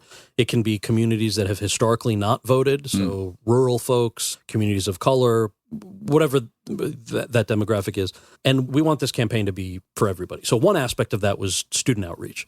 So the three of us went on this winter Iowa tour to a bunch of college campuses for 3 days. Mm-hmm. And I totally fell in love with these people on the campaign. It was people who were a little younger than I was at the time, sleeping on couches or in campaign offices, working essentially 24/7 because they really believed in our ability to change the country for the better. And this was a guy who, I know I'm sort of preaching the Kool-Aid here, but at the time, and still on both campaigns, Obama wasn't taking federal lobbyist money. He had been against the Iraq War. There was a whole bunch of stuff that now we look back on and think, well, this is how it should always be. But it wasn't always that way. And of course, now you look at our politics and realize it's not that way again. Yeah. But this was like a little sliver of time where I thought this is very cool. And you have to remember that was when most people couldn't pronounce his name. Yeah. So if you wanted to work at the White House or if you wanted... They couldn't say Barry? They couldn't say Barry. Obama?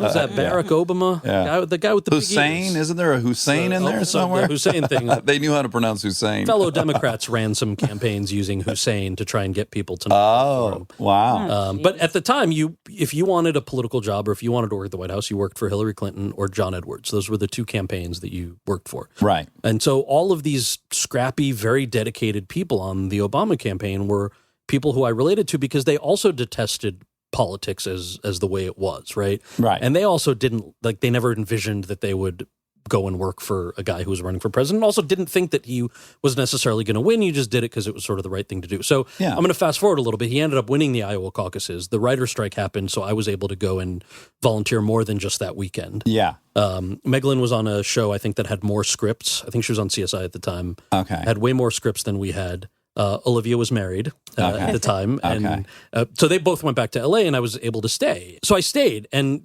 Obama ends up winning the Iowa caucuses. And then I went to 26 other states on behalf of the campaign over the next sort of year, I guess, maybe a little over a year. And then he wins the presidency, and there was an opportunity. So I was essentially working on outreach to young people on the campaign, a little bit of outreach to Asian American communities, and then the campaign had an arts policy committee.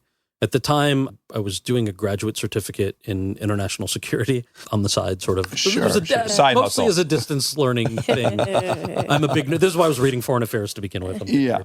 So those were the three things that I was kind of doing on the campaign, and there was the Office of Public Engagement, which is essentially the outreach office of the White House that Obama retooled from a more archaic version that it has since returned to, was looking for one human. They had $41,000 a year to pay one person to coordinate outreach to young Americans and Asian Americans and Pacific Islanders and the arts community. So it was sort of three different jobs under one bucket. And the reason I'm mentioning both salary and the job description is that we tend to think of politics as this monolith, the same way that we think of Hollywood. Hollywood's never going to change. Hollywood is one thing. Yeah. Politics is one thing, or the White House is one thing, and it's not. Mm-hmm. And that was very true and very apparent when I was sitting in this, I shared an office, probably the space of your attic, maybe even smaller, with 5 other people. So our desks were all You're next like to back each in your other. dorm room. Yeah, basically. For the 2 years that I was working at the White House, I was a junior to mid-level staffer. And these folks had all also taken leaves of absence from their private sector careers. So you had people who were lawyers and pediatricians. Is this the first time in your life you feel like, oh my goodness, I have a purpose? Like, was it really gratifying? Well, I think this is also going to sound very cheesy. I felt like the aspect of it that really floored me was how much of an impact people can have in general when they actually exercise their sort of democratic values. Yeah, The idea that we can do something. Like, yeah, maybe you need to spend a couple hours on a weekend phone banking a congressional race in a state that you don't live in because that's going to be a swing vote on an issue that you really care about. Right. Like, it's actually not that hard. The numbers are there. We just don't do these things. Yeah. And it seems insurmountable. Yeah, and it's Yeah. not insurmountable. And being surrounded by a culture of people that believed that, I think, fueled a fire in me that I didn't know that I had before.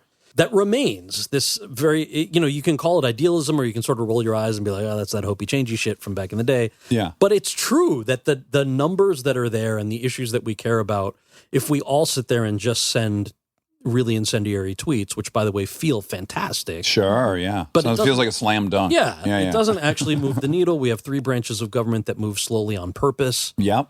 And learning all of those lessons was actually pretty empowering. So when you ask about whether it brought meaning, I think that the meaning was being there for seeing things like the Affordable Care Act get passed, or meeting people whose lives were going to be changed because the Pell Grant was doubled, or college affordability, something as non-sexy as a tax credit for kids to go to college, or anyone to go to college, really, that you could claim to get $2,500. Seeing that pass and meeting people whose lives were going to be changed by that Yeah. was crazy. Yeah. Yeah. Absolutely. Didn't hurt to be there when they got Bin Laden too, but Yeah, yeah. Yeah. So is it fair to say you became buddies with Obama?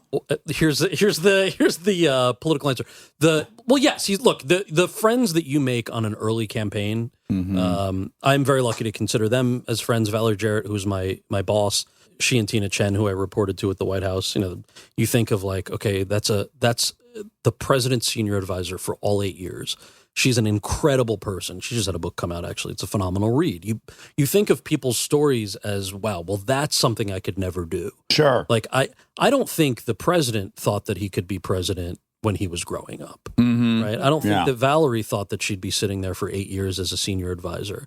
I think when you hear the story of like, oh, Kal Penn's this stoner actor who's like friends with these people. Yeah. It seems to make sense if that's how you codify it. But then you look at the reality of this guy with the funny name, as he describes it, who grew up in Hawaii, or like a woman from Chicago, and how they met and how they got to this place. It's kind of the incredible American story. Whether you vibe with their politics or not is wholly irrelevant to the fact that is who we are as a country. That is who we can be. Yeah. And there's something kind of amazing about that. The tipping point for me is I was like, oh, this guy wrote an autobiography right before running for president, and he admits he did coke. I'm like, I'm in. Yeah. I'm in. But This Bush- may be the first one I believe. I don't know. Bush talked about doing coke too, didn't he? But he was recovering, Oh, and true. it was a Yeah, whole. yeah. It was an unavoidable Yeah. topic. I don't think he would have chose to just Yeah, own fair. that without being grilled about it. No one was accusing Obama of having done Yeah. coke. I was just like, well, this is a new spin on it. Yeah. I kind of like. My biggest objection is hypocrisy. That's like the one thing that drives me insane. So I was like, oh, this guy is that's telling of his integrity. Weirdly, that would be the thing I hung it on. As you were speaking, I was thinking, wow, what a time and place when the accusation that you were not born in America from your fellow Democrats before even the Republicans is worse than doing coke. Like, let me just talk about how much coke I did. Yeah. Let me talk about the coke. I mean, I remember when that first trip actually with Olivia and Megalyn. So we landed, it was snowing, Quad Cities Airport in Moline, Illinois, right over the border from Iowa. We landed, and one of Obama's communication staffers was sitting in the front seat of this van. And before we left, she turned to me and she was like, "Hi, Cal. Hi, I'm Erin with the communications team. I just have." And she keeps looking at her BlackBerry. And she's like, I have a couple of questions. Just one question, really, before we get going. And I'm like, I knew exactly what she was going to ask me. And I was like, Erin, I don't smoke weed in real life. If that's what you're wondering.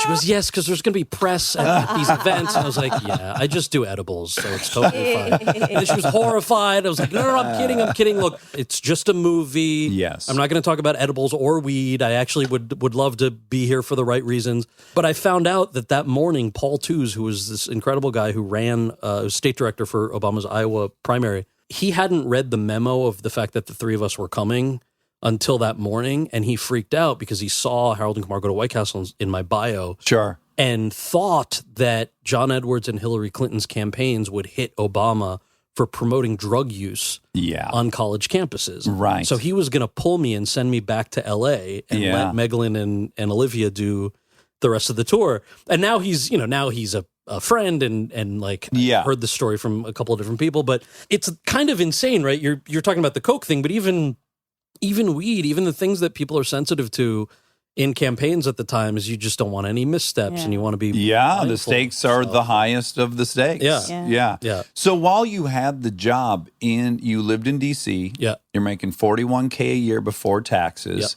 You're definitely losing money there, not just in your lost wages, but you're probably spending more to just be there, right? Yeah. But you worked in the White House. Yeah. There are a couple of different buildings in the complex. I worked in the Eisenhower Executive Office building, which is this massive, if you look at the White House complex, it's this massive building on 17th Street with a little walkway that goes to the West Wing, which is a phenomenally small place. Yeah. So all the bosses sit in the West Wing and all of the staffers sit in the EEOB, the Eisenhower building. Were your parents, the fact that they moved to this country and their fucking kid works in the White House, or are they like, oh my gosh? Let me rewind just a half a step to say that my recollection of the last time that I was called by my parents to say, at least get an MBA or at least get a real estate license, at least get something with stability, was probably the end of the first season that I was on House. So like just to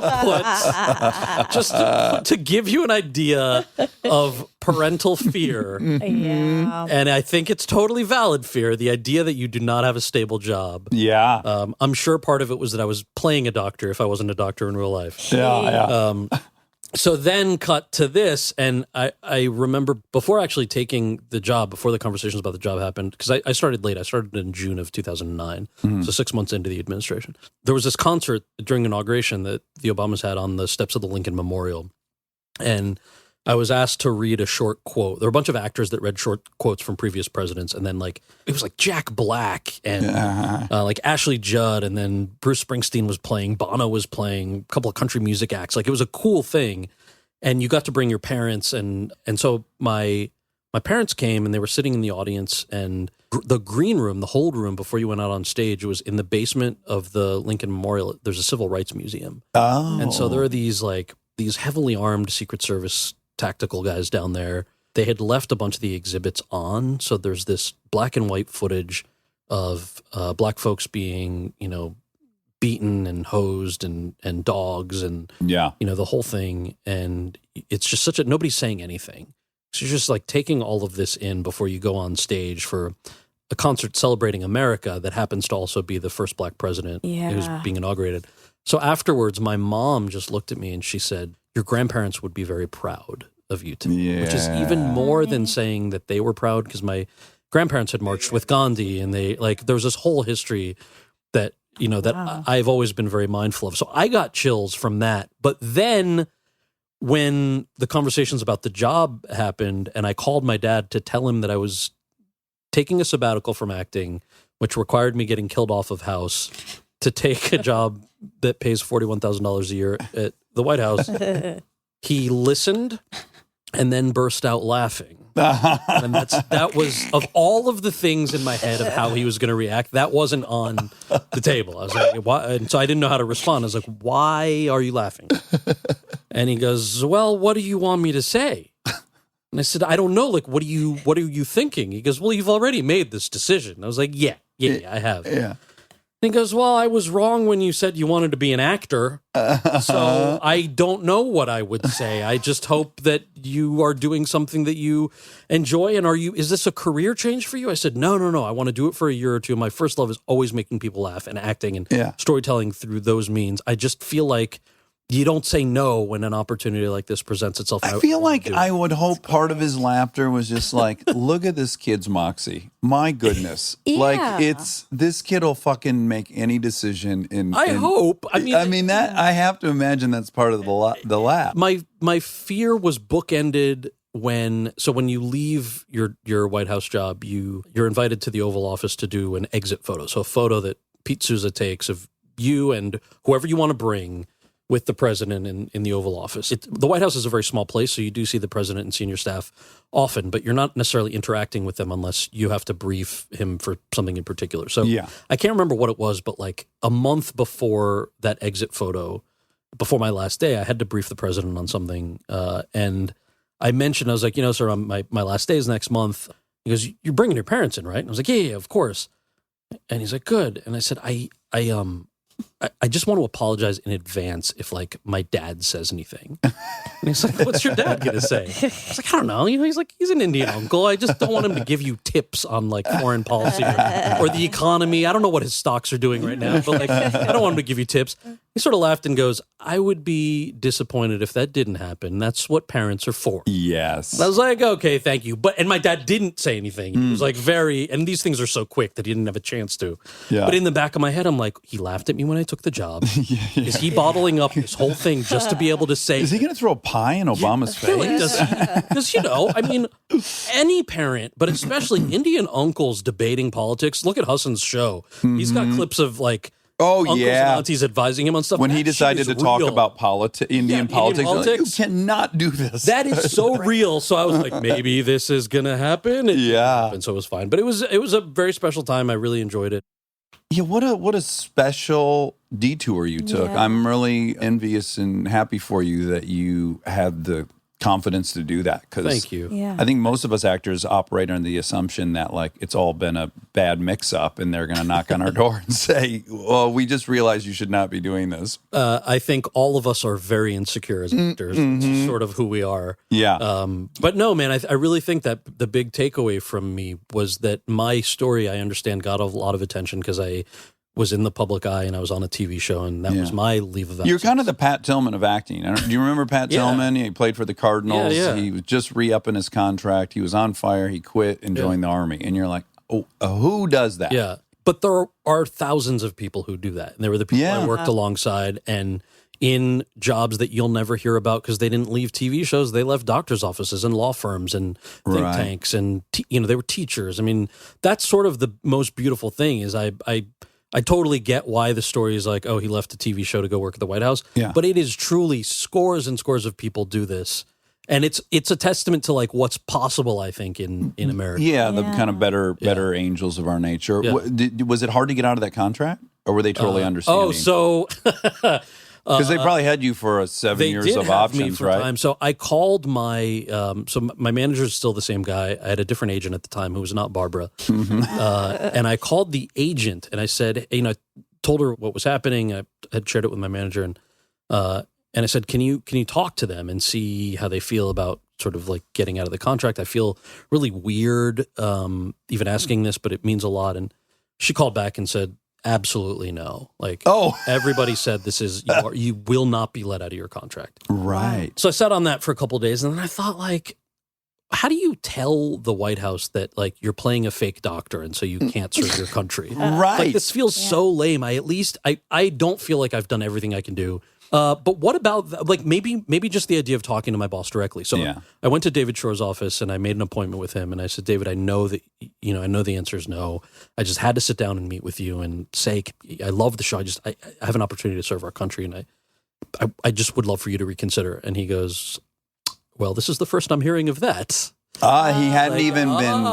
Yeah. So I don't fully know whether it was the 10% or, the agent not even asking because they don't want to lose that income because they get 10% of your salary. Sure. Or if they had asked someone at the studio or someone who. Or they just, the lawyer calls the business affairs guy exactly. and they go, no, this is a fucking contract, tough titties. Yeah. So David was like, are you unhappy on the show? That's my number one concern. I was like, no, man, are you kidding? I finally have a series regular gig on TV. Yes. Like, I love it. I love these people. I love your writers.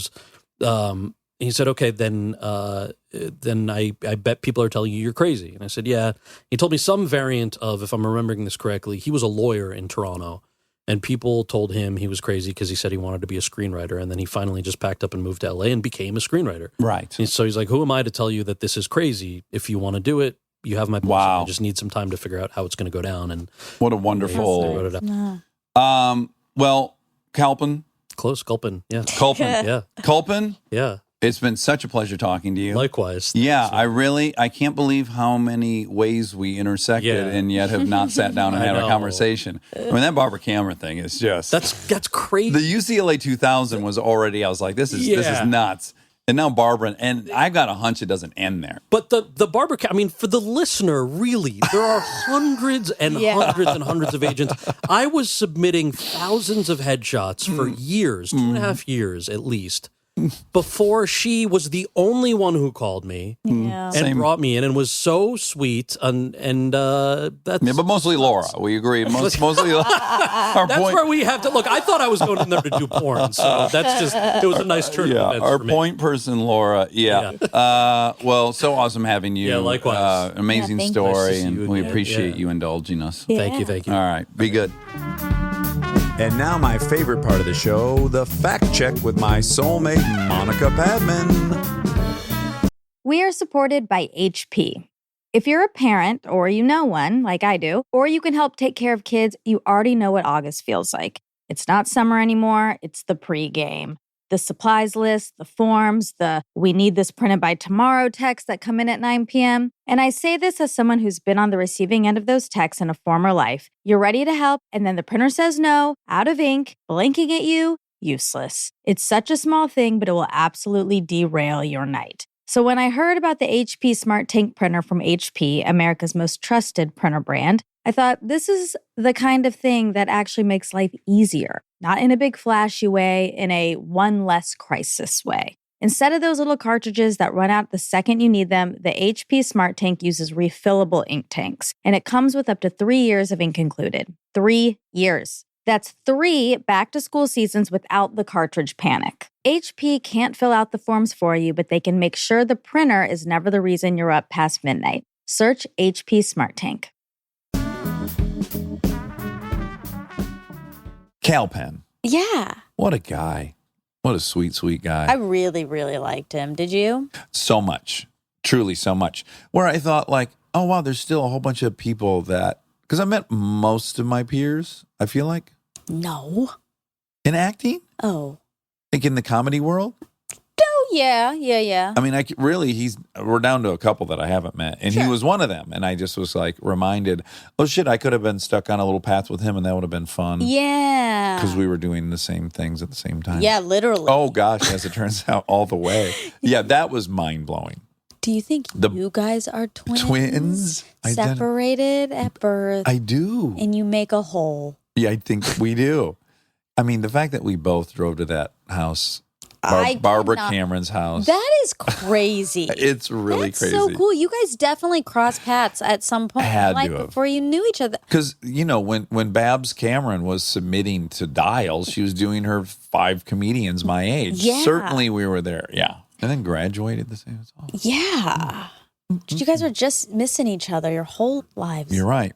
We kept zigzagging. We were running from two different alligators, but we intersected finally. It's poignant. It is. It's a really profound and deep thing. I think it is. I mean, I know we're making a joke about it, but I really do think it is. It is kind of profound. Like there are people in life that you're just barely missing. Oh, yes. It's kind of right, like a love story.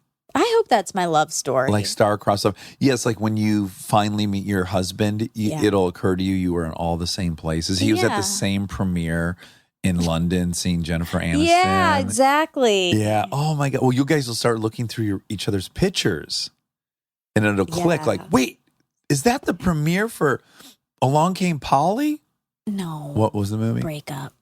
Oh, right. Wait. I'll be Cal. Okay. Wait, not Cal, my husband. Oh, right. Sorry, you're right. Okay. Where's your husband from? Well, he's like from a place that you wouldn't even know it. Like it's like a random place in Idaho. Oh, in Idaho. Yeah. Okay, Cripshire, Idaho. Cripshire, Idaho. Yeah. Oh, wonderful. Okay. Yeah. Okay. So I'll be. Oh, let me look at these cute pictures of you. Oh yeah, this was. Wait. Man, this what? Are you in London here? Yeah, I had this embarrassing phase where I used to, I would go, God, I don't even want to tell you this. I used to go stand at premieres. Like I would stand there the entire day. What? Yes. And I wanted to meet these people. And so I did this and then I got photographs with them. I'm so embarrassed that Wait a I'm telling you minute. this. What? Christopher. Okay, so it looks like you were about 2 or 3 feet back. Yeah, I Do you couldn't see get that as close black as. hair? Yeah. That's me. No. I was there. Oh my God. Yeah. I haven't been this excited since I competed in the 2010 state cheer championship. Wait a minute. I was a spotter. Okay, if you're a spotter, you got to get out of here. Oh, you're out. Oh, that's yeah, not a thing. That's not Oh. sexy. Oh, what does he have to be? No, he's like a sturdy base. Oh, a base. Yeah. Well, what the hell does a spotter do? Nothing. That's Really? not a Just real watch thing. the whole thing? Yeah. Oh, that's not in a thing. gymnastics. You get a spotter. Well, that's like the coach. Right. Maybe, like, Spot you. Or when you're lifting heavy weights, you get a spotter. my husband is probably not going to be a gymnastics coach because now I'm a little skeptical of those people. No. I guess if He wasn't a coach. you're No, he was right. just one of the. But no, I still feel like, okay, I'll leave gymnastics coaches on the table. Okay, good. Yeah, that's a I don't want silly to door rule to that shut. out. Yeah. Yeah. Coaches are like touching your butt, Spotting and your bodies. buns and your chest. Young girls. Right.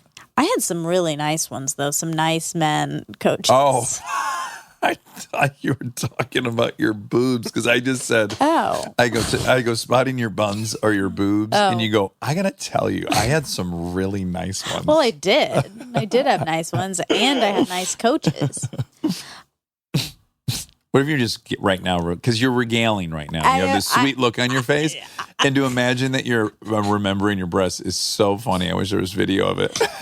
Just gazing off into the distance, just thinking about those suckers. Wow, what a pair! My goodness, I wish I was more grateful for you then. No, mine are still fine. Yeah. I would say they're pretty much the exact same as they were back then. Wow. Maybe even Wow. a little bit better. Oh wow! With age, they got a little better. A little more sophisticated. Oh, sophisticated. Wise. Sure. Yeah. Elegant, maybe. Elegance comes with age. No, I can't believe you pinned that face as a happy face because really I was thinking of a horrible memory. You were? Yes. Can I show you what your face looked like while you were thinking of this Sure. memory? Oh, okay. I can see. Your face doing that? Yeah, because it was so embarrassing. Uh-huh. So, you know, when you're embarrassed, you like kind of smile or in my case, cry. Uh-huh. Yeah, so that's what was happening. Ah, okay. Well, I got my period Yeah. in my leotard. Okay, go on.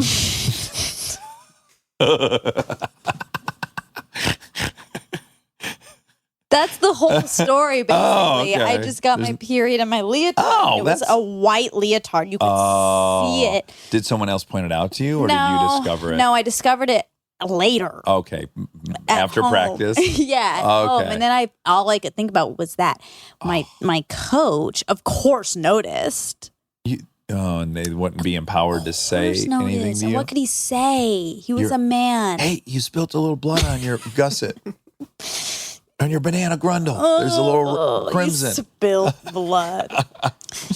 Anyway, I felt horrible for him.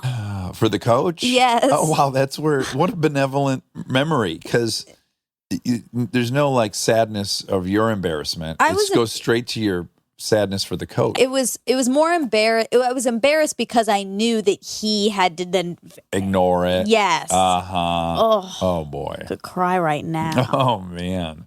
Yeah. What a time to get your period. I was new to my period at that time. Go on. So I didn't, You weren't it was popping out. It was Sure. popping off. They're a bit irregular, though, no, at the beginning? Or do they immediately start on a good schedule? I think they are. Don't some gals get their period and then they don't get one for 4 months? Yeah, And then, that's true. And you just don't know about time. Like you're not like thinking about it in the same way. Days and weeks. And, You're not on birth control, so Right. can't really. Yeah. Anyhow, so Kal Penn. Culpin is his name. Speaking of that, like how to pronounce his name and stuff. We were talking about where did the word advertisement start? Because you said advertisement or advertisement. It's actually Old French and then late Middle English took it from there. Okay. So Old French, But then Old English before American. Middle English. Yeah. Yeah. So I guess advertisement is probably actually It's like the word. Neanderthal. Yeah. Yeah. I guess most of the words, if we're really thinking about it, of course, are English because Except for scientific and biologic contributions from the scientists in this country. Short of that, there's no words being, except for common, thirsty and shit. right, like zeitgeist words. Zeitgeist, yeah. Like- Colloquials. Do you think zeitgeist is a word from I think England? that sounds Germanic. Oh, it does, yeah. Yeah. Okay. I bet it's a straight German word now. Zeitgeist is in the zeitgeist. It is. Well, totally. Yeah. No one said zeitgeist 15 years ago. It got real hot, I think, about 10 years ago. Mm-hmm. Yeah. That reminds me of a Sam Harris episode when they were talking about the word fractal had gotten really big in the 80s. Do you remember that? Oh, well, no, I was just a tiny baby. Well, no, do you remember that episode? Oh, no. It was the guy talking about scaling. Oh, you love Most that episode. interesting episode I've ever heard about how you can scale up almost anything. You can apply it to cities. You can apply it ultimately to the entire earth. But but if you look under a microscope at a tree, a sliver of a tree cell, you'll see that it is almost exactly what the tree itself looks like from the outside grown up. And that's the fractal nature, that the inside is exactly like the outside, basically. But for some reason, that term fractal Really? was super popular in the 80s. People didn't really even know what it meant. They're just saying it. Yeah. Oh, and like literally. Think how many people said literally that don't really know what the word literally means. So people were using fractal like they were using literal. I believe so. What? Yeah. Because when they brought it up, I did remember in the mid 80s it being on TV shows and stuff, like Law and Order type things. Use it in a sentence that like not a scientist would say. Well, that's what's weird is I don't know if I can form. Yeah, like how are people using it? Like, totally you're so fractal. Totally fractal. Fuck, I don't know. I'm gonna do some supplemental research. All right. Are you keeping track of any of this research I've committed to do, Rob? So much research. What was I doing? Lights went out in Chicago. Yeah, I think there were others, but okay. So you said when you were at UCLA, it was 42% Asian, 39% Caucasian. Caucasoid. I could not find 1999 diversity Statistics? stats. Really? Yeah, I couldn't.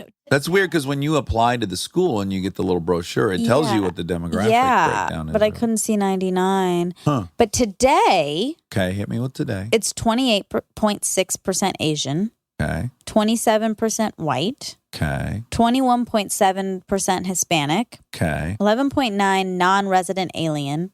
Well, hold on though. 11.9 non-resident alien, Yeah. I hate to say, is Asian. Yeah. Necessarily. Oh, Why? for sure. The bulk of the international students are Asian. Okay. Like I landed in Toronto to do buddy games. And I happened to land on the day that the students come for their visas. And there were, oh my God, it took me like 4 hours to get through the thing. And there were just thousands of students, and they were all from Asia. But what about Tal Ben-Shahar? Tal Ben-Shahar went to Harvard from Israel. Oh, right, from Israel. Yeah. Yes, he's Israeli. He was a non-resident alien.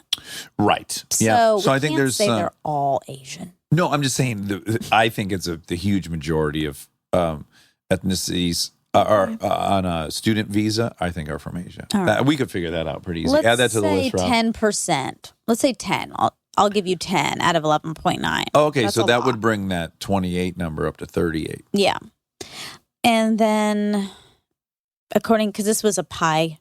Yeah, Pie chart. I love a pie chart. Yeah. And they bring one slice of the pie up a little bit, make it 3D. Oh, sure. Yeah. I love that. There was a very small percentage African American, and a little bit tinier than that sliver percentage ethnicity unknown. Unknown. So far, there's been a couple claims, but it's seemed preposterous. But I could see it gaining momentum. Trans ethnicity. There's been wait, what? Well, there was the famous woman who was the head of the NAACP, or very high up in the NAACP, who turned out to be white, who had been claiming to be black her whole life. Okay. And said, I feel black and blah, blah, blah. So we all kind of agreed that was crazy. Yeah. We did collectively agree But at the that. same time, if you listen to the sincerity of her testimonial, Yeah. I believe her that she believes that. Yeah. Oh, my God. I can't wait to be Indian. I hope it happens in my lifetime. Oh, no, I'm going to be half German and half Indian. Why? Because remember, I'm a Germophile. Yeah. No. It can't be like, I like Germans and Indian people, so I'm that. From the outside, I think I can say it about my side of the street. I won't hypothesize on the other sides of the street. But there are certainly a good number of white kids that are identifying way more with black culture than white culture. So I could see them doing it. But I don't know what black guys look, purposely acting like white guys in all the stereotypes looks like. And if that's a thing. But this isn't ethnicity. This is culture. This is a completely different topic. I mean, that's what we're placing on white people do this, but white people don't do one thing or another thing. Therein lies all these problems with ethnicity. It's preposterously variant. Right, but that's across all, and there's all overlap. But that's why I think it would be potentially be an easier sell. Well, but you don't think I could feel Swedish? Like I have always just felt Swedish. No. Like everything I like is Swedish. Everything, the way I communicate is very Swedish. The way I dress is Swedish. I've always felt Swedish. Okay, so that's not you feeling Swedish. That's you connecting with that and then taking those things on. But I actually feel like I'm in the wrong country. Okay, then move there. Great. I think But now, okay, so yeah, there's no then stakes. you will be Hold on, Swedish. there's no stakes in you letting me go. But now let's take it from Sweden's point of view. So I arrive and I go, I don't know what to tell you. I'm Swedish. I was in the wrong country. They're going to say tough titties because just because you feel like you're a citizen of their country doesn't mean you are. Well, if you become a citizen, then you will. But they're be not just Swedish. going to welcome me in and give me But you won't be citizenship. Swedish. You'll be Because I identified with being Swedish since I was born. And always felt like I was in the wrong country. That's less preposterous, Monica. No, this is all crazy because I have an ethnicity that I'm not like I feel Indian. So Right. I'm a good person to talk to about this. Okay. People don't feel the ethnicity that they are if their culture is separate. Right. Well, yes, I think what you're saying is culture is much stronger than Incredibly, ethnicity. Yes, in the way we've divided it. But Your ethnicity is nothing without the culture.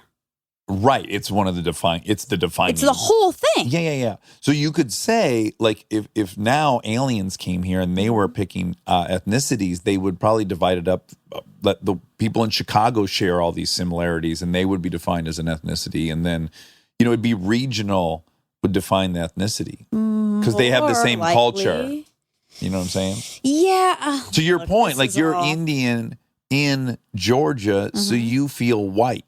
I did, though, but not everyone did. And people who didn't probably had more of the Indian culture involved in their household. life. Yeah. But not the ethnicity. Well, it's that the is culture. yeah.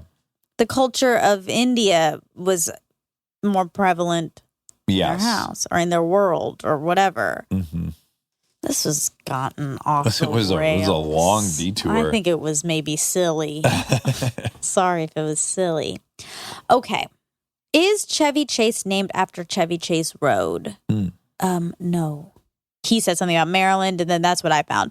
Actor and comedian Chevy Chase was born Cornelius Crane Chase on October 8th, 1943. His grandmother nicknamed him Chevy Chase after the wealthy Maryland community. Oh. And then there's some stuff about that. Oh, I thought it was a community. completely made up name taken from. I'm dead wrong. Yeah. Okay. So remember he did that basketball commercial that he lied about? Oh, yes. And then I'm they going to play changed it with Samuel L. Jackson. Listen. No luck on that. Oh! 3 guys playing horse. It's fantastic.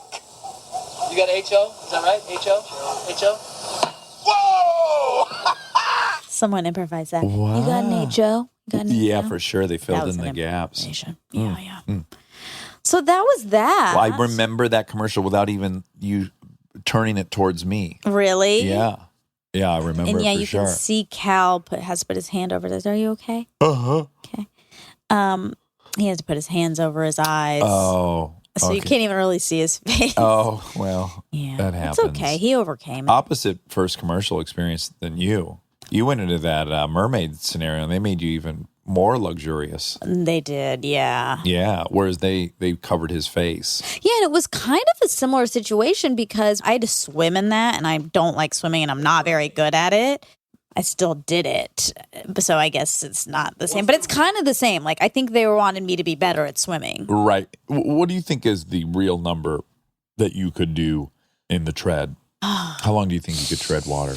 But then I get kind of panicky, you know? Oh. So Well, rule out any panic for this hypothetical. rule out rule out I could go forever. No. Yes, No. I could. You're saying your only limit is your panic? Yeah, the mental hang up, I think. Oh. Well, Okay, then forget that. Just how long do you think if I put you in a pool right now and said there was $1 million on the other end of it? probably $1 million. Oh, so I really have to be. Fuck, maybe that was too high. I think that was too high. 50,000. Oh, that's still a lot. Okay, so there's so real that's great. money. Great number, Rob. There's real money involved. There's a car involved here. 20 minutes? 20 minutes? I don't even know, to be honest. We should try it this weekend. Well, I can in the only pool. do it if there was really that kind of money attached. So, Oh, okay. is that what you're off? Yeah, maybe I will. Maybe it's worth it to find out your I could number. probably really just do 5 minutes and I'd be happy with 5. A little tuckered out. Yeah. Yeah. All right. I'm not good at it. Rob, put it on the list of things. I didn't want You said Emily's Burger is $27. It's $28. Oh, okay, great. Yeah. 28. It's a bargain. It's a bargain. They are slashing prices on that burger. It really is. Every burger must go. Oh, I wish. My nose got really stuffed in the Yeah, last Are you okay? 5 minutes. Well, there's a lot of yawning. You were yawning a lot. Yes. I think the week has caught up with me a little bit. Okay, so he tells a sort of startling story about Nike's manufacturing and people's hands getting cut off. Oh, uh-huh. Yeah. Their current labor policy is much better, Okay. but people still. I mean, I have this long thing here, but you can't stop yawning. So I'm No, please. I'm having so much fun. but really, it's you long. can't. No, you can't. I'm so sorry. I'll cover my face. No, I don't want you to. I don't then want you I'll to. still know you're yawning. No, you won't. Sometimes I will be. Sometimes I won't be. No, but there's a lot of minimum wage issues currently with them, but they've come a long way because they got really called out big time for some of these practices. So they've come a long way, but there's a long way to go with wage. But I do like the Kaepernick thing, and they did a really cool commercial about like female empowerment recently. I like that they're doing that. I mean, obviously, I don't want it to just be the front facing thing. I want them to be doing good stuff for Right. people who really need it. Yeah. Yeah. I know nothing about that subject, to be Yeah. honest. So I'm not taking any position. But I will say, I don't think you can totally be honest without acknowledging that people's love for a brand really explains how much fallout there'll be over it. Because just people fucking love Nikes. I know, Like, they do. whatever they do, it's going to be a lot easier to boycott fucking Avias than Nike. Yeah. It's like if you find out Mac did something bad, generally people are like, well, I'm still buying a fucking iPhone. I know. And weirdly, that becomes some of the measure of how quickly people go down to the artists. Like Michael Jackson, that shit was on the wall for so long. He'd been accused in the 80s and just we loved him so much, his music, his product, that we weren't excited to boycott. Yes, I think obviously the level of sacrifice gets put factored into in. play. Yeah. Yeah. I mean, even like right now, there's like some stuff going on with the founder of Equinox. Oh, right. Yeah. And so I know a lot of people who are like, ugh, Yeah. what do we do? Because they Right. love Equinox. Yeah. Okay, well, just so real quick. So, for example, in Vietnam, where Nike has 91 finished goods factories and over 400,000 workers, the minimum wage is approximately $150 per month, basically the price of a pair of Nike Flyknits, while the living wage is estimated at $290. Those conversations always get complex because the people that are there that want to work and want those jobs, and if we protest on our side of this ocean and make them pay a price that eventually Nike's like, well, then it's just as cheap to do it here or somewhere else, then they lose all that, and they're like, thanks for the help. Yeah. That's where they get complicated. I think obviously they should be paid. That's not what I'm saying. I'm just saying it. Right. It still would cost astronomically more to do it here. Yeah. As opposed to paying $290. Yeah, $290. Yeah. Yeah. Anyway. Okay, so he said that women have a better sense of smell. Oh. And I was like, yes, that's right. I You've always knew felt it. that way. I've always felt that way. You said that might explain why men fart more, Oh, okay. which May or may not be. maybe. Who I can't knows? find evidence of that. Probably a lot of layers to I that. still think that's male arrogance, but Yeah, male arrogance. Boys will be boys. Maybe we do produce more farts, though. Is that possible? Would you feel a little less angry at us if you knew that we biologically were producing? I wouldn't actually be surprised about that. Yeah, because I really believe that's the case. Because Kristen will fart as much as she wants around me and you and her friends, and her farts are 1 to 50 of mine. You mean Frequency. numbers wise? Yeah, quantity. Now the quality's there. When it happens, I'm not saying the quality is not fierce. What I'm saying is the quantity is. Well, is I low. agree because, but no. Because when you're with your childhood best friends, who I presume you would all feel comfortable farting. I in front of each other. I don't fart around people. You've never farted around I mean, not anyone never, but on accident. On accident for sure. Sure. When you like jump into the air, you've probably let a couple out. Oh, When yeah. you clench your whole body. Who hasn't? Yeah. You just hope that the smell stays up there. But you've never the heard sky. me fart. No, unfortunately, no. And I'm trying to think. How about your parents? Do you fart in front of your parents? You must. But like, no, I don't. I don't? And it's not like I'm like, You're not fighting them I'm off. not. Oh I my mean, God. no, For me to sometimes not I am. fart, I am fighting. I'm in a like full, the hardest fight of my life. Okay, and to how keep many it in, times and a it's day? painful. sometimes I have that, but it's rare. Oh, once a day I have to brutally. All last night at the concert. Oh, you did? Yeah, I was like, fucking A, I've gone an hour and a half without farting. It's been so hard. Why didn't you just fart? That would have been a great place to do it. It was loud. There were so many people that you could have Standing blamed next it to on. you. I don't know. You farted in front of me. Yeah, but I think I was pretty confident it was going to be odorless.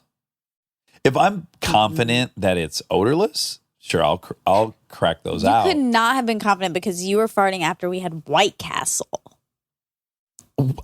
You're right. That's very cocky. Yeah. But I can feel when the White Castle has taken effect. And I knew they had it. But because remember when I got out of the van to throw the big carcass away, the huge bag? Yeah.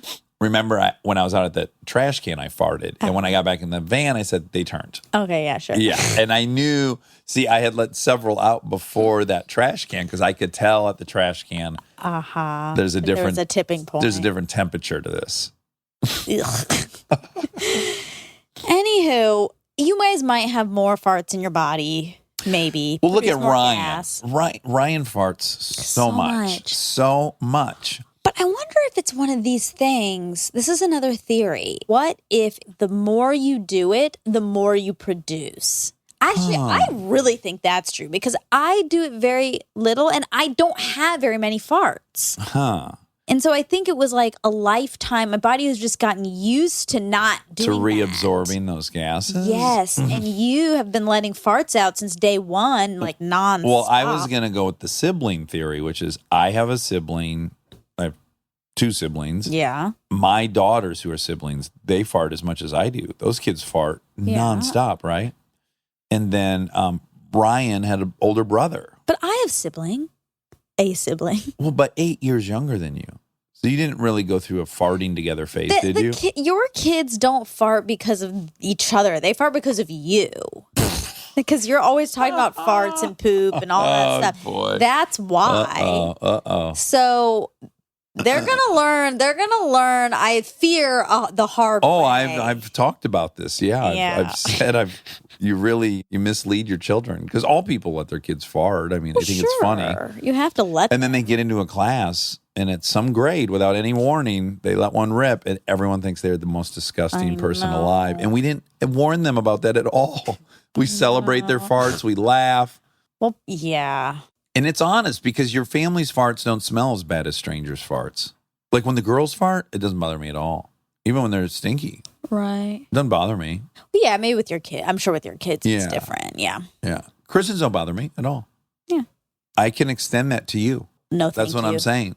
Maybe you can retrain your butt. I think I'll pass. To fart. I don't like the idea of your body absorbing all this gas. Well, it seems like it should be expelled, don't you think? Yeah, it does. You shouldn't just have bubbles of gas roaming around your body. Well, I think it's you must have a different biome. You're just I do have a good biome. Yeah, you really do. That we think. Good biome. Great biome.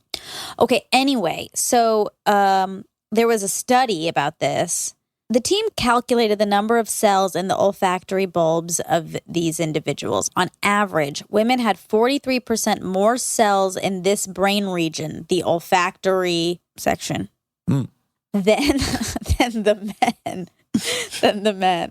When they included only neurons in the count, that is leaving out other cells like glial or structural cells, the figure went up to nearly 50%. The authors acknowledge that just finding this difference is not enough to prove that women have a superior sense of smell. It's not even enough to explain the findings of previous studies about differences in ability to differentiate, identify, and remember scents and odors. However, this professor suggests, quote, generally speaking, larger brains with larger numbers of neurons correlate with the functional complexity provided by these brains. Thus, it makes sense to think that more neurons in the female olfactory bulbs would provide women with higher olfactory sensitivity. This is so easy to launch an evolutionary theory on. Okay. Which is a woman 150,000 years ago has a baby. She's out gathering, right? She's sniffing around for fucking fruit and veggies, and if you that's a sense you have that's heightened, you're going to bring in more food for your family. You're going to pass those genes on. Totally. Bingo, bango, bongo. Well, that's a real thing for women when they are nursing. Their sense of smell and pregnant. I think maybe nursing only. I don't know. Pregnancy, nursing, one of those both. I don't know. But their sense of smell gets really good because of like being able to sniff out like poison. Ah, wow. Yeah. Right. Interesting, right? I dig it.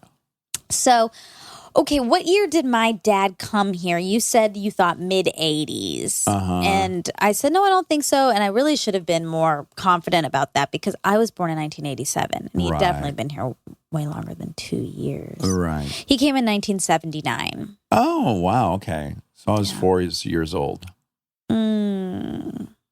Okay, so he talks a little about the Asian Exclusion Act that prevented Asians from coming here. And then in the mid-60s, it was repealed. That was the Immigration Act of 1924, or the Johnson-Reed Act, including the Asian Exclusion Act in that.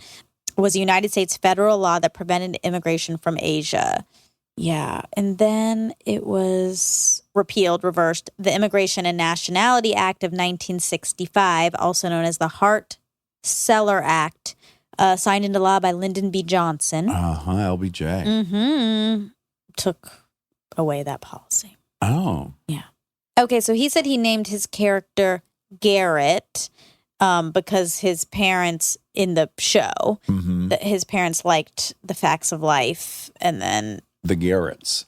yes, which is funny because that's like a fictional part of his story, but that's like Mindy's kind of real story. Oh, really? Yeah, because her real name's Vera. Okay. It's Vera Mindy. Mindy's Okay. her middle name. And From Mork and Mindy? Yeah. Oh, wow. Yeah. Oh, that's really cute. I know, isn't it? Yeah, like if I moved to India, as I will, Yeah. and sure. I fell in love with this cute TV show, and there was this young, cute girl on it, and I Yeah. took her name and gave it to my Caucasoid. Yeah, That'd be cute. it would be.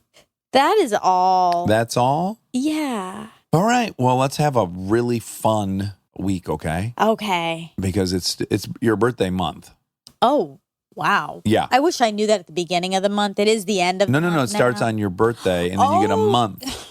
That can't be. Yes, because- that's how it is. Really? Yeah, that's how we do it. But there are so many birthdays happening after mine, like Jess's birthday and your sobriety birthday. Mm-hmm.